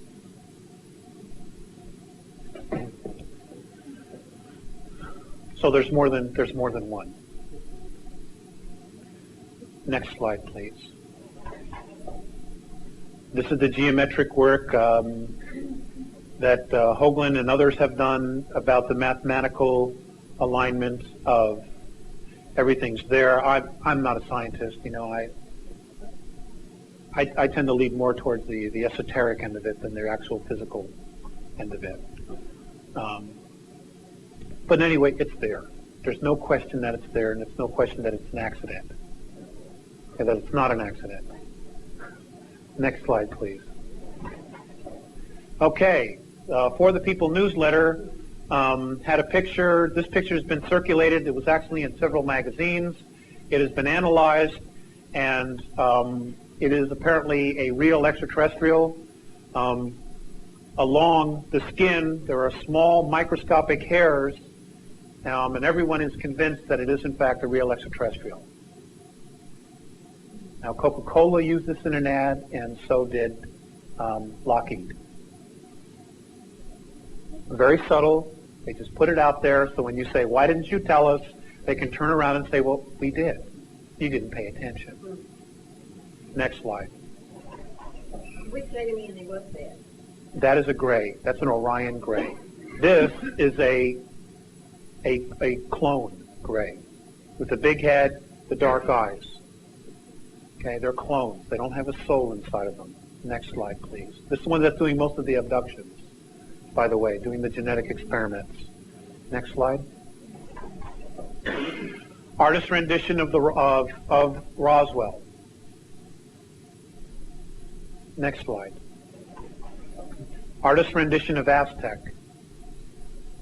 Now, folks, for the record, according to Mornay, the Aztec crash was a lot more profound than was the Roswell crash. They both occurred in New Mexico. Next slide. I'm sorry? That's a military vehicle. Next slide, please. This is my rendition based on the holograph that I was shown of an Alpha Draconin. This particular entity was 22 feet tall. They created it holographically for me. Scared the crap out of me. I kid you not. This is what it looks like. And what's really weird is they had oriental eyes. Very oriental eyes. 2 rows of teeth and a steel plate on the very top of their head.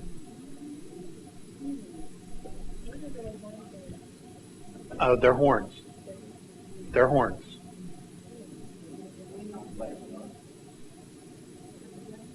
They're horns. Scaly skin. Is everybody getting the picture here? Next slide, please. Hybrid. Again, this is an artist's rendition. They're different. They're different. They have no emotional body because they have no soul. And I kind of feel bad for the Greys in one respect. But, you know, they could have gone about this a totally different way. They made their choices.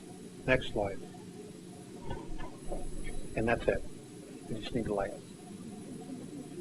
I'll do it for you later.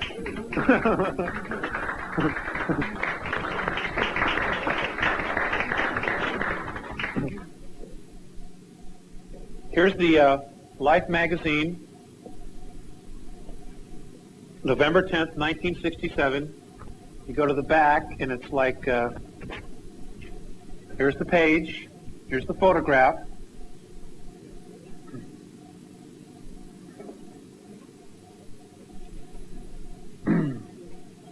Okay, that shows the egress at the top of the planet. The very top, see where it's flat? And of course, we all know about the ancient legends. You can't go, if you sail so far into the ocean, you'll fall off the edge, and there's terrible, terrible monsters there. Okay? Monsters being probably some dinosaurs.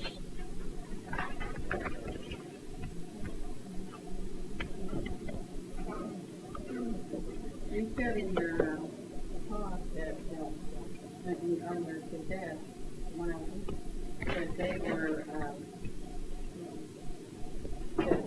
their rank and status was measured by the length of their tail. That's correct. And the Draconian races. That's right. Okay, we're officially doing questions now. This is the part I like. Okay, if you could stand up if you want to ask a question, because, you know, give me a hard time about stuff. Does anybody have any questions? Yes, ma'am.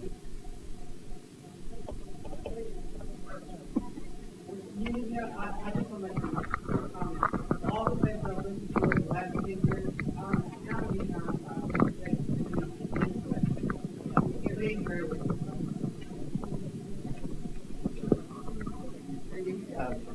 We would like to put all the questions on tape, so please be patient and just ask for the microphone.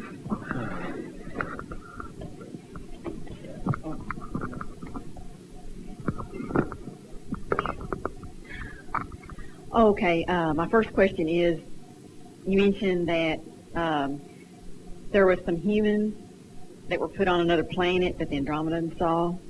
Yes. I'd like to know, how can we protect ourselves from that happening to some of us? By our free will, or that we don't allow that? I don't have that answer. I wish I did. Oh, okay.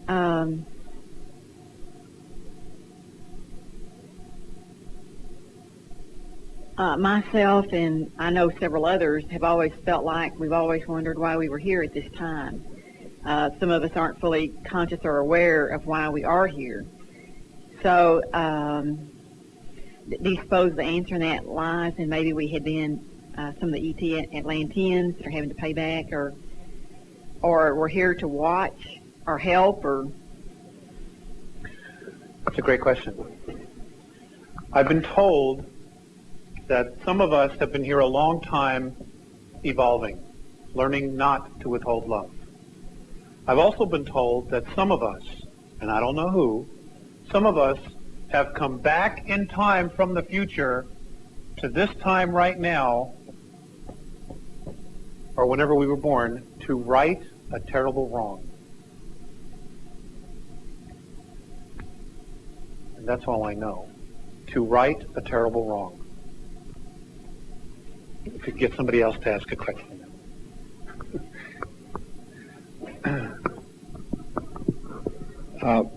I'm trying to correlate information that you put out and that we've heard it elsewhere. You used the word density. Does this equate to dimension? Yes, sir. They're one and the same. Okay. And then what about the septenary concept of our planetary system as espoused by the Theosophical Alice Bailey information of the different 7 planes? Are those densities or dimensions in the sense that you use it? Sir, I don't know exactly what Alice Bailey talks about, the 7 planes. You've got the physical, emotional, mental, intuitional, the spiritual. Oh, you're talking about the levels of the energy field? Yes. I understand there's 8. 8. And that equates to the word density? No, sir. My understanding is that it's a holographic imprint of all that we are totaled, focused into one intent, which is the physicality that we are in right now. In other words, there's 8 levels of you, as I understand it, 8 levels of me. I'll use myself as an example. There are 8 levels of me that have their focused intent on creating this physical reality right now. Me right here talking to you, holding this pen. Now, we're all multidimensional, but apparently it takes 8 levels of me to create me being here and holding this intent, this form together, holding this pen, talking to you. At this density? Yes, sir. All right. You had asked me to repeat something we were talking about in the hall. Yes, sir. I had spoken with Alex in the hall and mentioned that several years back I was told by a friend of mine who worked most of his adult life in the CIA that his brother, who had retired as a director of operations from NASA, had told him that the meeting, if you'll remember, I think it was in 1990, between George Bush and Gorbachev on a boat off the shores of Malta, which was a very secure location, was solely for the discussion of the object in orbit around Mars. And the comment by this man was that both governments are just scared to death. And I think that was around 1990 that they had that, which would correlate with the 1989 takeover that you mentioned on your tape. Of Mars. There was one other thing we were talking about. Do you remember what it was? No. It seemed like a lifetime ago. Well, I'll think about it in a little bit. I was told in 1989 that, how do I put this? What happened was we were given technology, and apparently we were allowed to colonize the moon and Mars. And the best and the brightest and the finest technology that we could create was taken to Mars. And some of our strongest genetic human beings on our planet were also taken there to start another colony. Once that happened in 1989, apparently the Draconians reneged the deal and actually invaded Mars and have virtually destroyed the colony that we had there. I was told this occurred in March of 1989. I believe it was March of 89. Along with that, our government was told to totally trash our environment, to bring the people to its knees. Now, other people have heard other things, and that they were given a promise by the Greys that they would use their technology to help clean up the environment once we had extinguished self-rule on the planet. Key word here, self-rule. According to Moronnay, the Greys have absolutely no intention of keeping that promise. None whatsoever. So the bottom line here is, folks, it is we, the people, that need to stand up and take over the leadership roles on our planet. And I don't know how we're going to do it, but one thing's for sure, if we do it together, we will succeed. You know, we got to put our penny-ante little garbage aside for a minute and look at our priorities. And what are our priorities? It's our environment, it's each other, and it's our kids. You know, we just have to do this.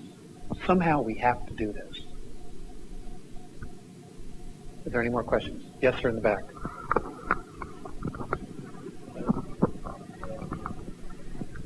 I'd like to know if the Andromedans are going to help us, and if they are, when they plan on doing this, and will they inform everybody somehow that all these problems are going on, so that we might unite in a more uniform effort to overcome the problems that we have?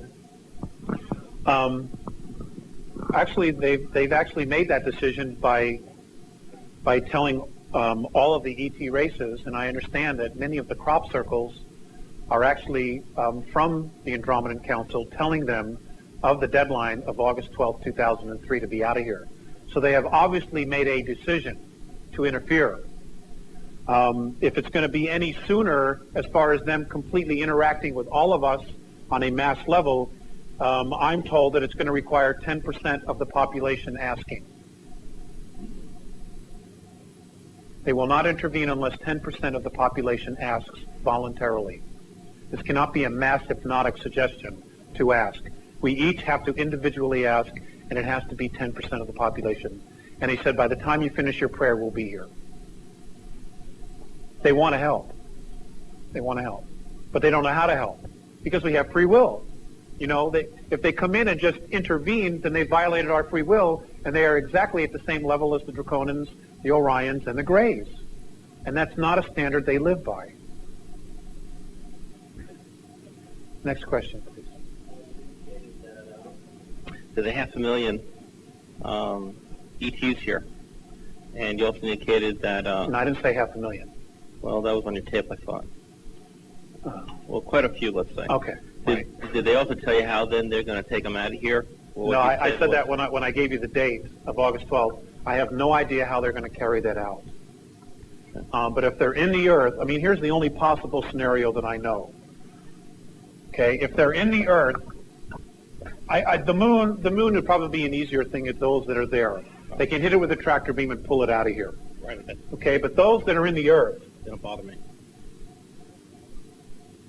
okay, those that are in the Earth, the only way I know of to get them out would be to enter at the poles and force them out to the surface.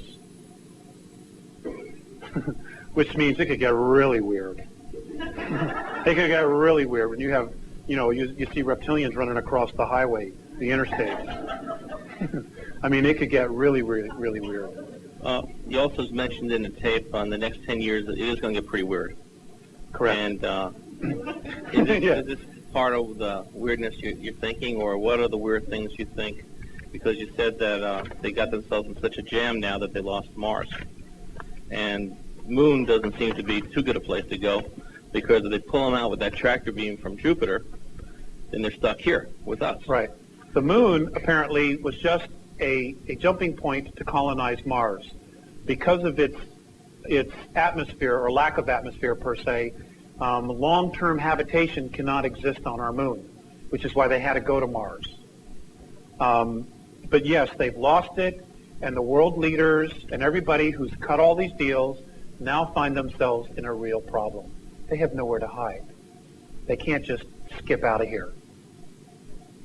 Now, to counter that, the fact that they can't skip out of here, what they've done is they're now using the United Nations, and this is information that I've given to Pat, regarding the Global Biosphere Program. I don't know if any of you are familiar with it, but if you're not, you will definitely have that information today. I don't know if it was passed out tonight or not. Oh, God. The United Nations wants to create reserves, biosphere reserves. And the place that they are focusing most of their attention is the United States. The reason? 78% of all the fresh water left on the planet is in North America, Canada, and the U.S. Okay? You control the water, you control the food. You control the food, you control the people. You control the people, you're a king. It's that simple. Now, September of this year, Bill Clinton gave 18 million acres of Yellowstone National Park to the United Nations Biosphere Program. It is no longer part of the United States. And all you got to do is pick up the phone tomorrow morning and call the ranger station at Yellowstone National Park and say, is this a UN Global Biosphere Reserve? And just listen to the response you get. It's no longer ours, folks. Yosemite, Rocky Mountain National Park have both been nominated. That's the word they're using, nominated. And he's just giving it away. It's actually their money. We were just renting it. We were just renting our own currency. But that's a whole other issue, and I don't want to. Okay, we will have that information for you tomorrow, at least part of the handout regarding that, and who to get hold of, and how to contact everybody with this information. It's an absolute necessity. They're going to literally take the land from right out underneath us. Now, what's also interesting is that in this plan, parts of these biosphere programs, reserves, there's certain areas that are going to have absolutely no human use. That means you are not allowed in them at all. And around them, there are 40 to 50 to 150 mile buffer zones. That means that if you look at Yellowstone, they are now drawing up plans based on this information to remove everybody within 50 miles of that area. Whether you own the land or not, you're gone. You're going to have to move. What are they going to do? These people, nobody's really said. No, I mean the area. Supposedly it's so the wolves can come back and the grizzly bears can come back. If you look at 100 wolves, they need approximately 22 million acres of roaming territory. That's Connecticut, Rhode Island, and half of New York and New Hampshire. What are you going to do with all those people? Just so that 100 wolves can live there. I mean, I love nature, but there's another way to doing this. And they want to just take the land away from us. Anyway, this is actually already happening, and we will have that information for you tomorrow. Do we have it now? It didn't, copy machine. Okay. We'll have it for you tomorrow. No, apparently it wasn't, but this has been something that has cropped up really in the last 5 or 6 years. And the leading proponent of this is Nature's Conservancy. They're the leading proponent. What they're doing is they're going in and buying the land, holding it for a few years, and then turning around and selling it to the United States government, who in turn is giving it to the United Nations. And it's no longer a part of the United States now. Clinton gave it to them, is what the report says. Gave it to them. What's wrong with this picture? Yes, sir. You're talking about something a little bit more that I'm familiar with. Last year or 2 years ago, they had a convention in Rio de Janeiro to talk about the principles that would be put into effect with the Biodiversity Treaty. And there was a couple of lobbyist groups that raised attention in the Senate, and it was stopped. It was not ratified.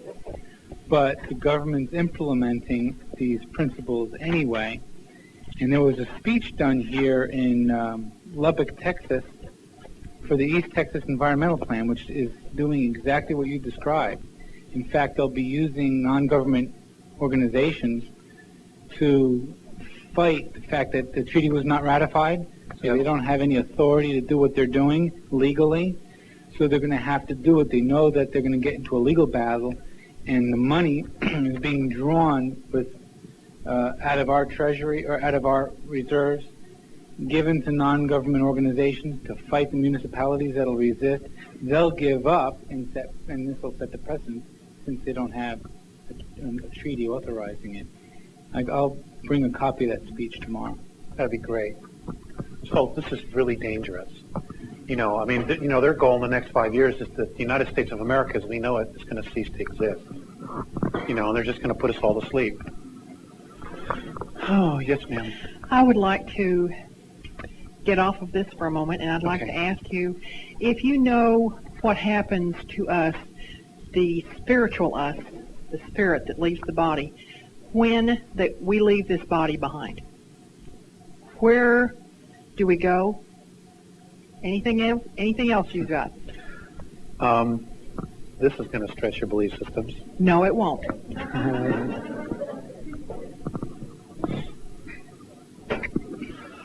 I want you to look at the idea that when we cross over and oh God,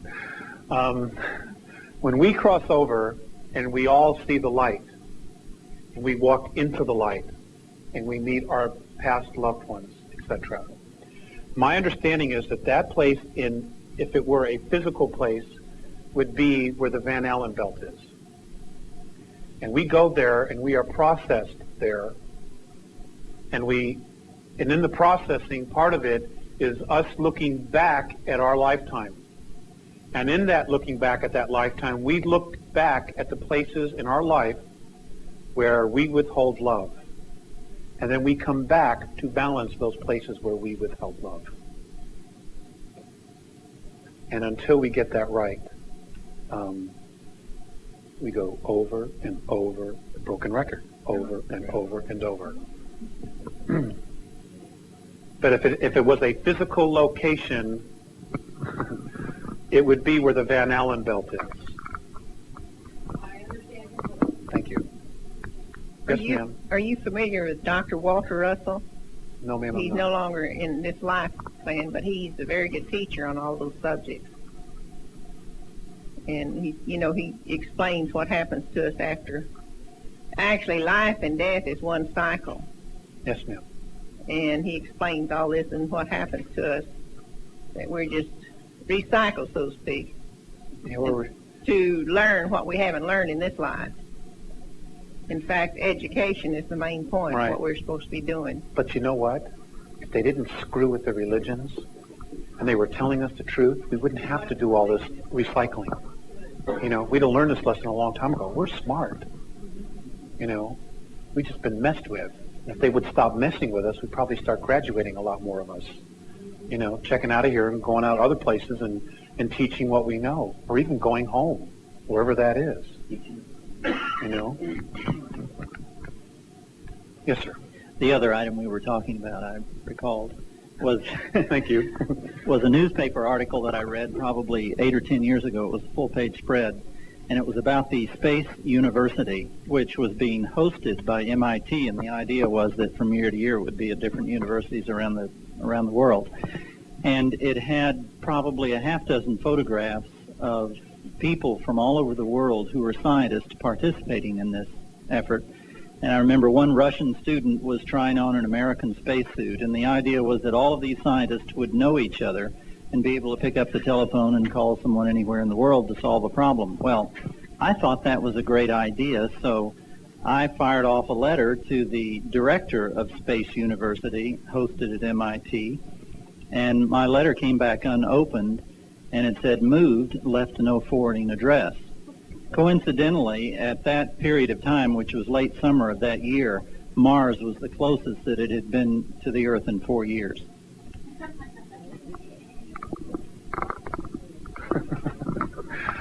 Oh, God. I said to somebody during the break, we are living the ultimate soap opera. Yes, sir. Could you further explain what the Andromedans said about holographic projection with their own minds? They say that we record everything, all of our experiences, when your eyes are looking at me right now, that your brain is recording everything that's gone on here today holographically. And holographically is not necessarily third dimension. I cannot draw a holograph for you. But essentially, it is 5 to 9 parts of the image that you're seeing here. Your brain is recording it, not only just what you see of me physically, but your brain is also recording my energy field, the thoughts that are in my aura, my energy field. It can see, you know, like mine can see yours on a subconscious level, but consciously I can't. I mean, on a subconscious level it's recording it, but consciously I can't see that. But the mind is recording all of that all the time. And they say that we have the ability to recall that and be able to tap into it. I haven't learned how to do that. I will tell you that I've been experimenting a lot with telepathy. And the easiest way to do that is to start with your household animals, your pets. You know, I've got our cat down pat, you know. And in fact, you know, we're so in tune with each other that if I think about the door, if I even hold it in my mind, he goes and hides under the bed because he knows I'm going to put him out, you know. But just practice on your animals because they talk to each other telepathically, okay? When you have communication with yourself or when you're thinking about somebody and they call, that is telepathic communication. You are having it. The more you honor it and acknowledge it, the stronger your subconscious will kick it out and allow you to tap into it. But if you say, oh, it was just a coincidence, and you go into denial, it shuts down. It shuts down. So, you know, if everything is a belief system, everything you tell yourself will manifest, the good and the bad. It all starts here. Mornay made reference to the fact that the whole universe is changing because thought is changing. So they're synonymous. They're one and the same. Any more questions? Oh, this has a gal in the back. Yes, ma'am. Let us sit down. Want to hear a joke? It's a young man is walking with his son through a Midwest town, and there's an old cemetery at the edge of town, and they walk in there, and the father's reading the tombstones to his young son. So they get to the very last row, and there's a really odd-looking one, and the little boy says, "Daddy, what does that say?" And the father says, "Well, here lies James Johnston, born 1801, died 1899. And the little boy looks at his dad and says, well, Daddy, what does it say there at the bottom? So the father gets down on one knee and he brushes the dead flowers and grass away, and he, leans back and he says, well, it says, here lies a politician and an honest man. So the little boy says, well, Daddy, what does that mean? And the father turns to his son and says, well, it means there's two bodies in this one grave.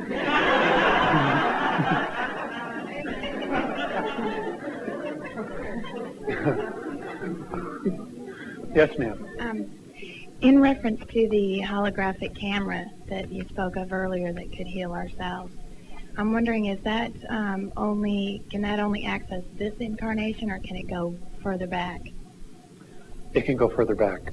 Could it not take a picture of our DNA prior to its removal? Yes. That's what I was just wondering. Which we absolutely have recorded within our energy field. Everything we've ever been is recorded there. Read between the lines, please. Yes, sir. A martial arts instructor that had a copy of a patent from the U.S. Patent Office. And when I went through it, what it was it had something to do with every object emanates some kind of radio wave. And the experiment was they made this device that can actually measure what its frequency is. And one experiment that they did is they took a photograph of a cornfield or a field that had chinch bugs in it. And they then took this photograph and they put on the photograph DDT. Then they took this device and measured the photograph with the DDT and everything else in the photograph and put it through an amplifier and played it back into the field, and it killed all the chinch bugs in the field. I love that stuff. That's great. I'm not surprised.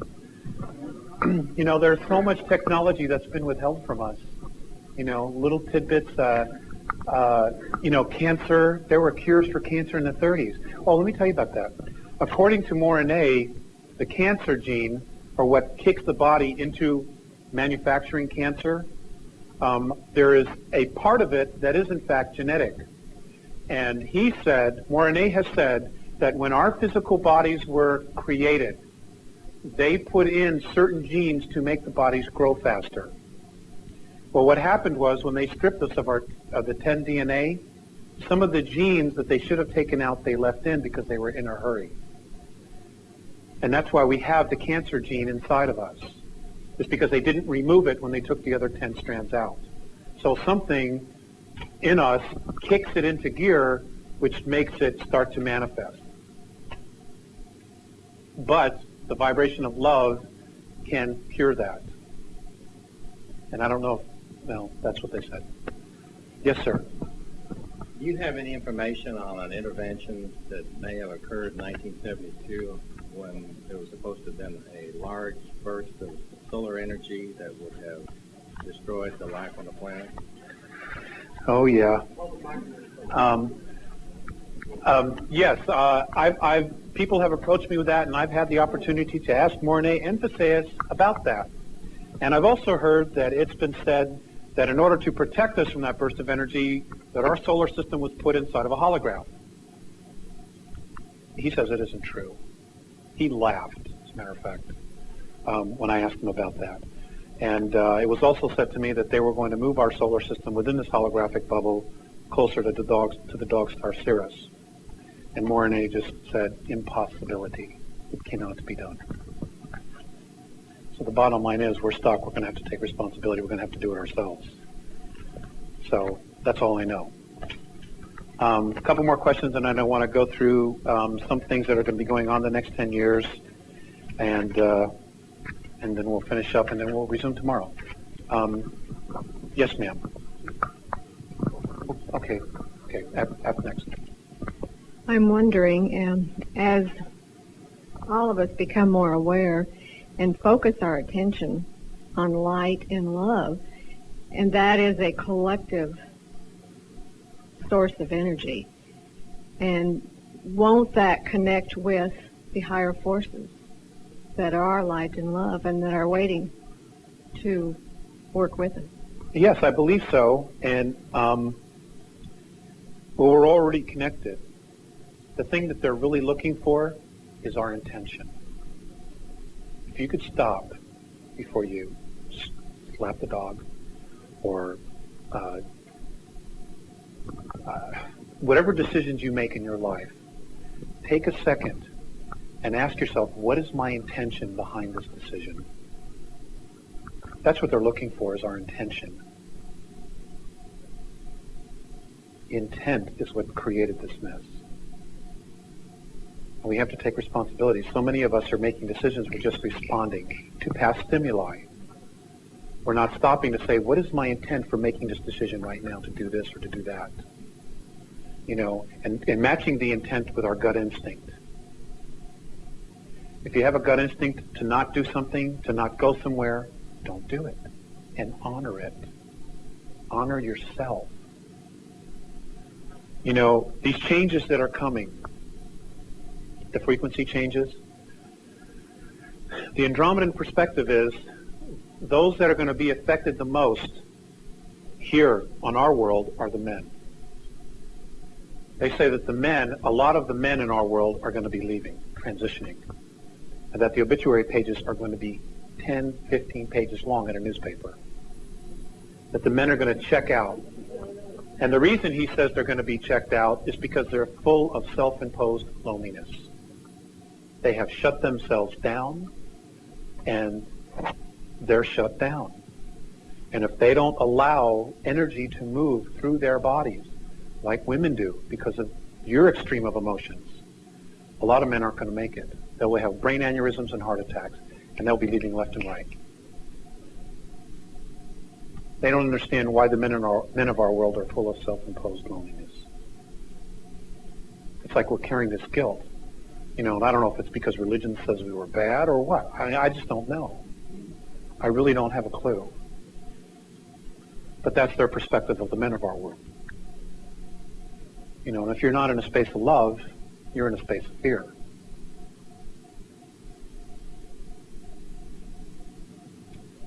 Yes, sir.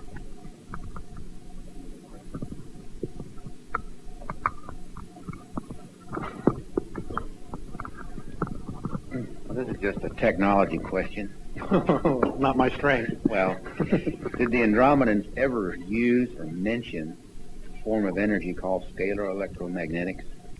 No, not to my knowledge. The only form of energy that I know that they use is holograph and hydrogen. How about, has there ever been any talk about a blue star? Yes. You know when it's coming? Yes.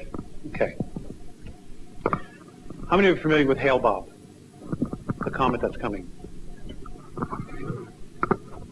Well, according to Mornay, it is not a comet. It is a protocol ship from Orion. It has at least 4 spiral structures on it. It is carrying 2 moons behind it, has an atmosphere of at least 2.4 million miles, and when it enters our solar system, it is going to go around behind the sun. The 2 pods or 2 moons behind it are going to move into an orbit of Mercury, and our government's going to make a public announcement. They're here, okay? They are not here to help us. They're here to make sure that control is maintained. When's that due? February and March of '97. And for those of you who don't know, you better look into it, because this comet has changed course 3 times. And comets don't do that. Sorry.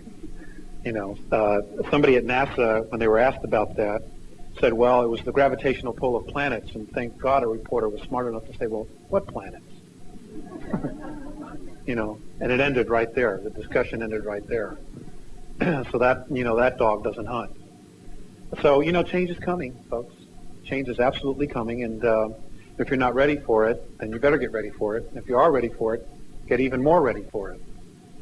You know, tell your friends, even if they don't want to hear it, even if they think you're crazy, just say something bizarre and crack the shell of denial. Just put a crack in there. And when they start hearing these little bits of pieces or these little rumors, they will remember and they will come back to you and start asking you about it. You know, oh, God, we're running out of time. You know, we're really running out of time, and we can do this. We really can do this. And we can do it ourselves so that we can be proud of ourselves that we did it. And we didn't have to depend on somebody else to save us. That will really empower us to be better, who we really are. You know, and when it starts to hit the fan, when UN helicopters are flying over the U.S., don't turn on each other. It's exactly what they want. Do not turn on each other. We can kick their ass. We'll take 2 more questions and then I'm going to do something. Yes. In the tapes we were asked to listen to before this evening, and I'm clear you're not clear which ones those were. November 94. Okay. Okay, whatever. What I understood you to say, not what you said, but what I understood you to say was that that evil was a function of our own beliefs. Do I have that right? Yes, sir. Okay. And if you go one further, that in fact matter is a function of our beliefs. That's correct. So everything is a belief system. So what is the intent behind what we believe? And I'll go back to what Morane had said that I shared with you earlier. It is not so much why you believe it, what you believe, as to why you believe it. So then, if you stand on those two things, then in fact there is no matter and there is no evil. Technically. Very, very high, I understand. Very high understanding, Yeah. right. Okay. Technically, that's correct. I just wanted to get that on record. But I'm not at that level. Right, I'm not either. One more question, and then I want to share some things with you. Okay, I had 2 quick ones, actually. 1.5. All right. First, that comet, allegedly, that hit Jupiter. Mm-hmm. I wondered if you'd heard anything about that, because when you look at it just from primary physics, the way it broke up, as they told us, is not the way it happens. In other words, all of those chunks were in a perfect line entering into Jupiter, and that's just not the way it happens. They would cluster. What was that? I don't know. Secondly, I see a parallel in a lot of belief systems, and I'm wondering if you have any information on whether it's part of the overall historical world programming. Basically, not to step on toes, but the New Age people think there's going to be this transition like you're talking about into another consciousness, and we'll leave all this trash behind. I see the same kind of a mechanism tailored for different belief systems, the rapture in the Christian belief. I see a lot of the people who've studied a lot of the UFO material thinking they're coming down to save us. And it goes on and on and on, 4 or 5 different versions of this, depending on what consciousness that group of people happens to be in. And basically, to me, the message is, just lie down and let the tanks roll over you. It is to deflect one away from this personal responsibility. Do you have any thoughts about that? Yes, sir, I do. Boy, do I do. Okay. I once asked Theseus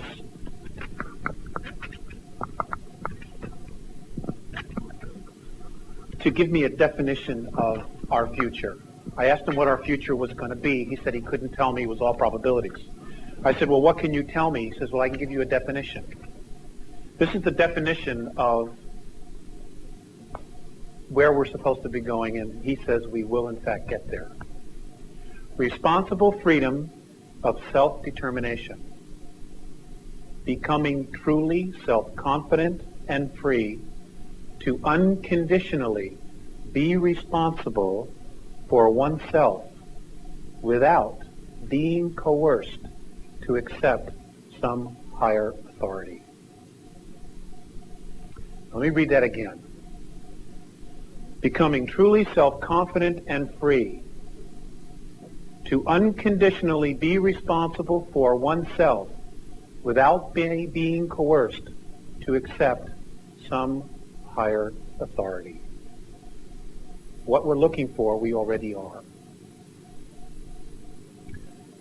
The miracles we're looking for, we already are.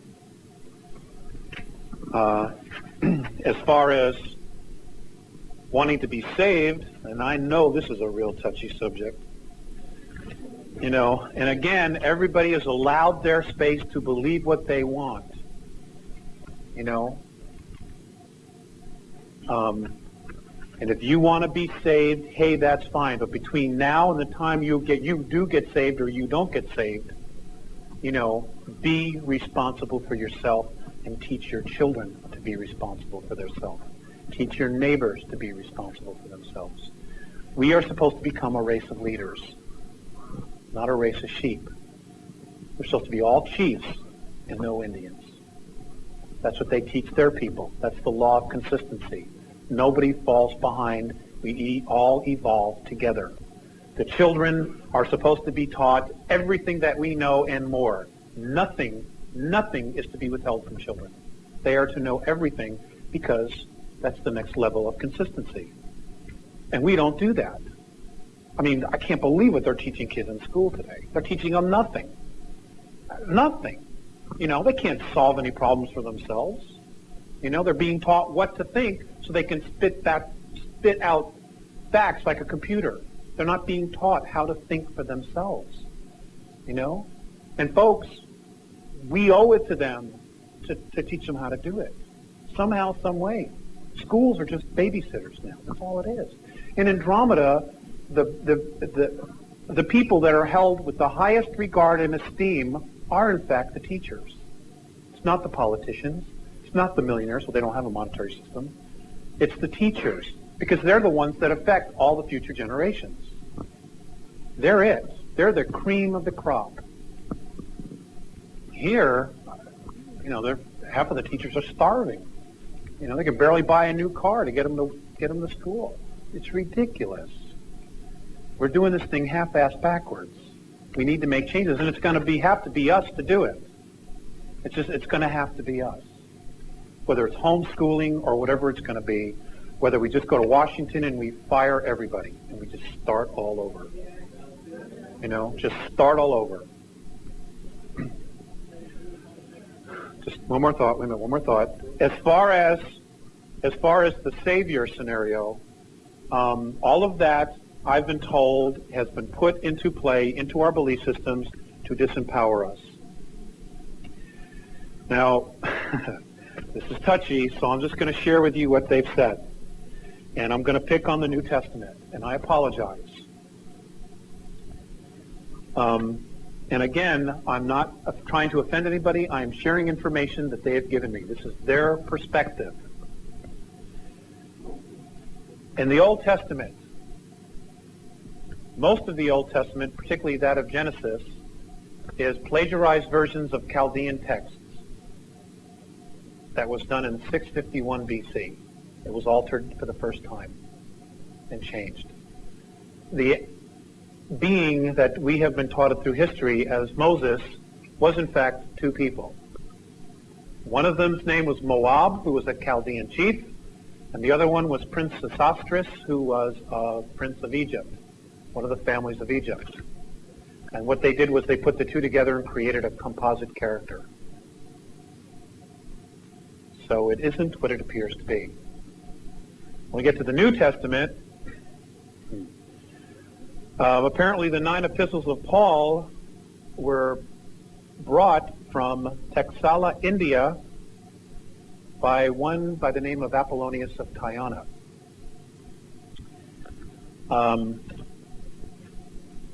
The 4 Gospels that we know of were obtained by Hariman Armandi of Texala, India.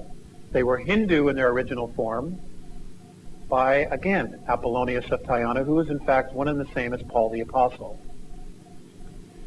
The being that we know as Jesus did in fact live. He was in fact crucified through the palms, but he did not, according to the Andromedans, he did not rise into the sky into heaven. He actually lived out the rest of his life and died at Masada in 64 AD when the Romans stormed it. Now, I don't know, I wasn't there. but that's what they say. They also said that the last version of the Gospels and the Epistles were translated by Euphilius, who was a Catholic bishop, and that the original books in the original form are in the University of Uppsala, and they are called the Codex Argentinus, and the original handwriting is in Sumerian.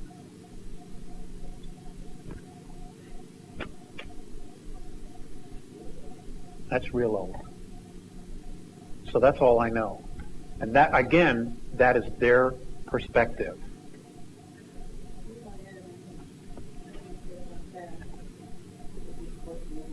What about Adam and Eve? It was a tribe. It was not two beings. They just, basically gave us the Cliff Notes version of it.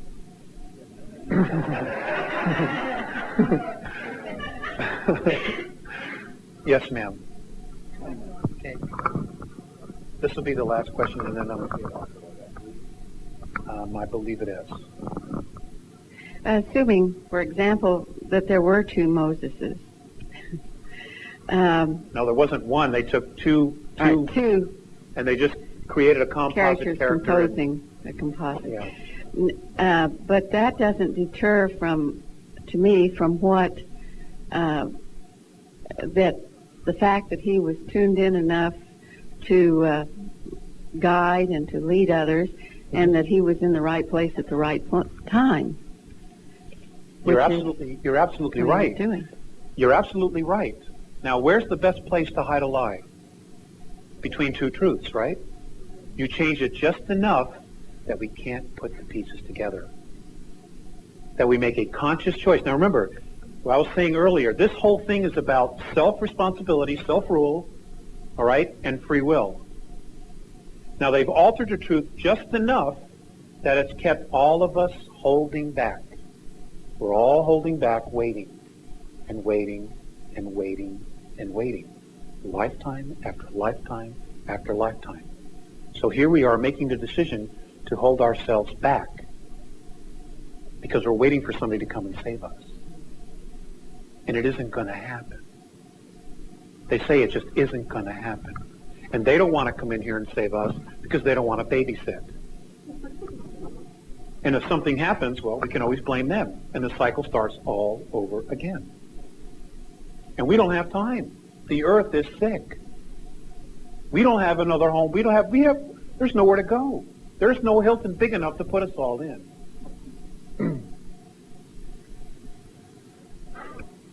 I know that's not the answer you want to hear. It's not the answer I want to hear.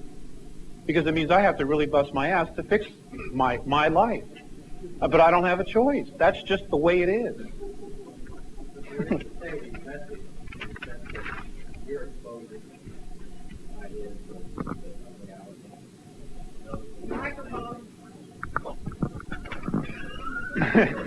I think they're going to ask you to repeat it.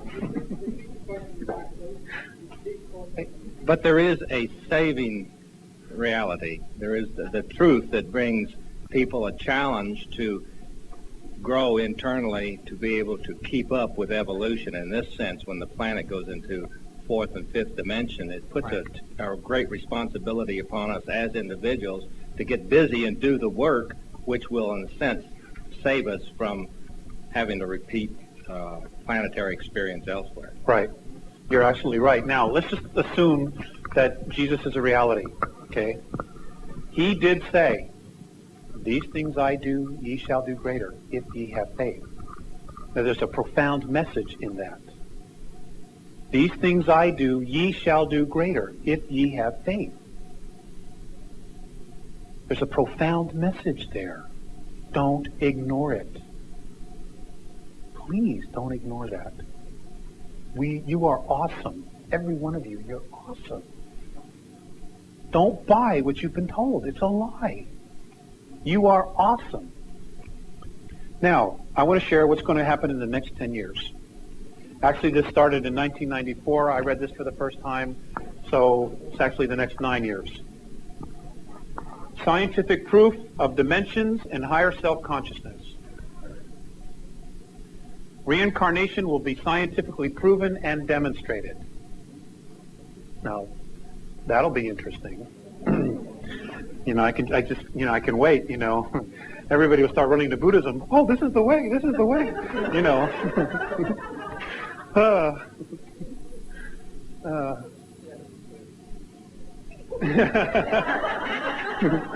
This is the way. Acknowledgement of other life in the galaxy and universe, and ample proof already exists on the Moon, Mars, Earth, and Venus. Someday the Russians will actually come out and start telling us what they found there. Extraterrestrial contact from at least 9 different races. Now we're talking 2004. Introduction of free clean energy devices based on magnetic fields of energy. That the Earth is hollow and capable of sustaining life, and the existence of a city known as Kal-Ni-Gor, K-A-L-N-I-G-O-R, within the hollow Earth that was originally built by Lyrans. Rediscovery of the lost lands of Atlantis, and the Pacific, and Antarctica. There's a lot underneath that ice, folks.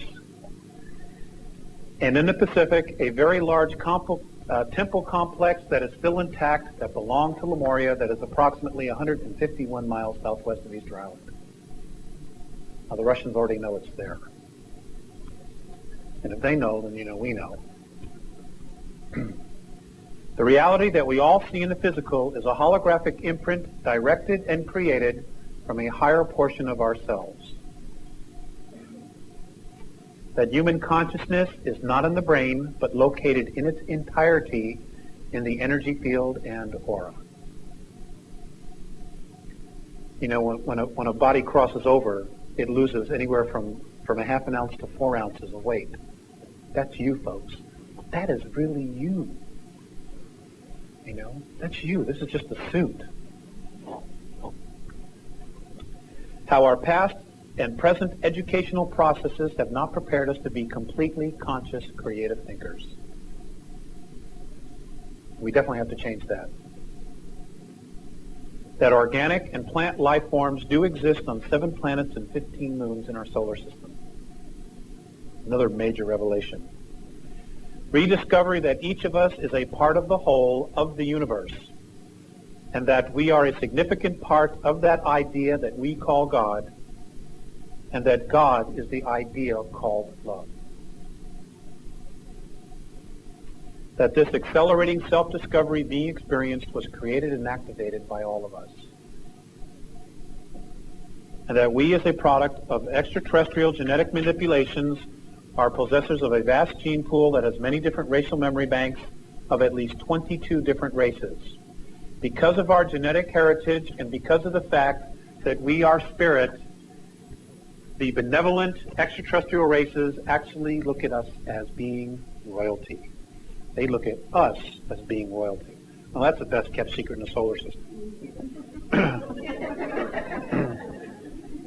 At least on this planet, anyway. They actually consider us royalty, all of us. Okay.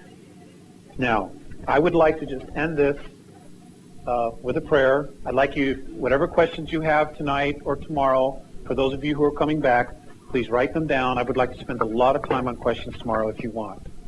But what I'd like to do is to end this with a prayer. It's a Native American Indian prayer. My wife and I feel a very strong kinship with the Native Americans. And as Chief Joseph said, it takes few words to speak the truth. And I have found that the Native Americans' way of putting things is direct, to the point, and simple. So we're going to end this with this little prayer. So make yourself comfortable, kind of loosen up and chill out.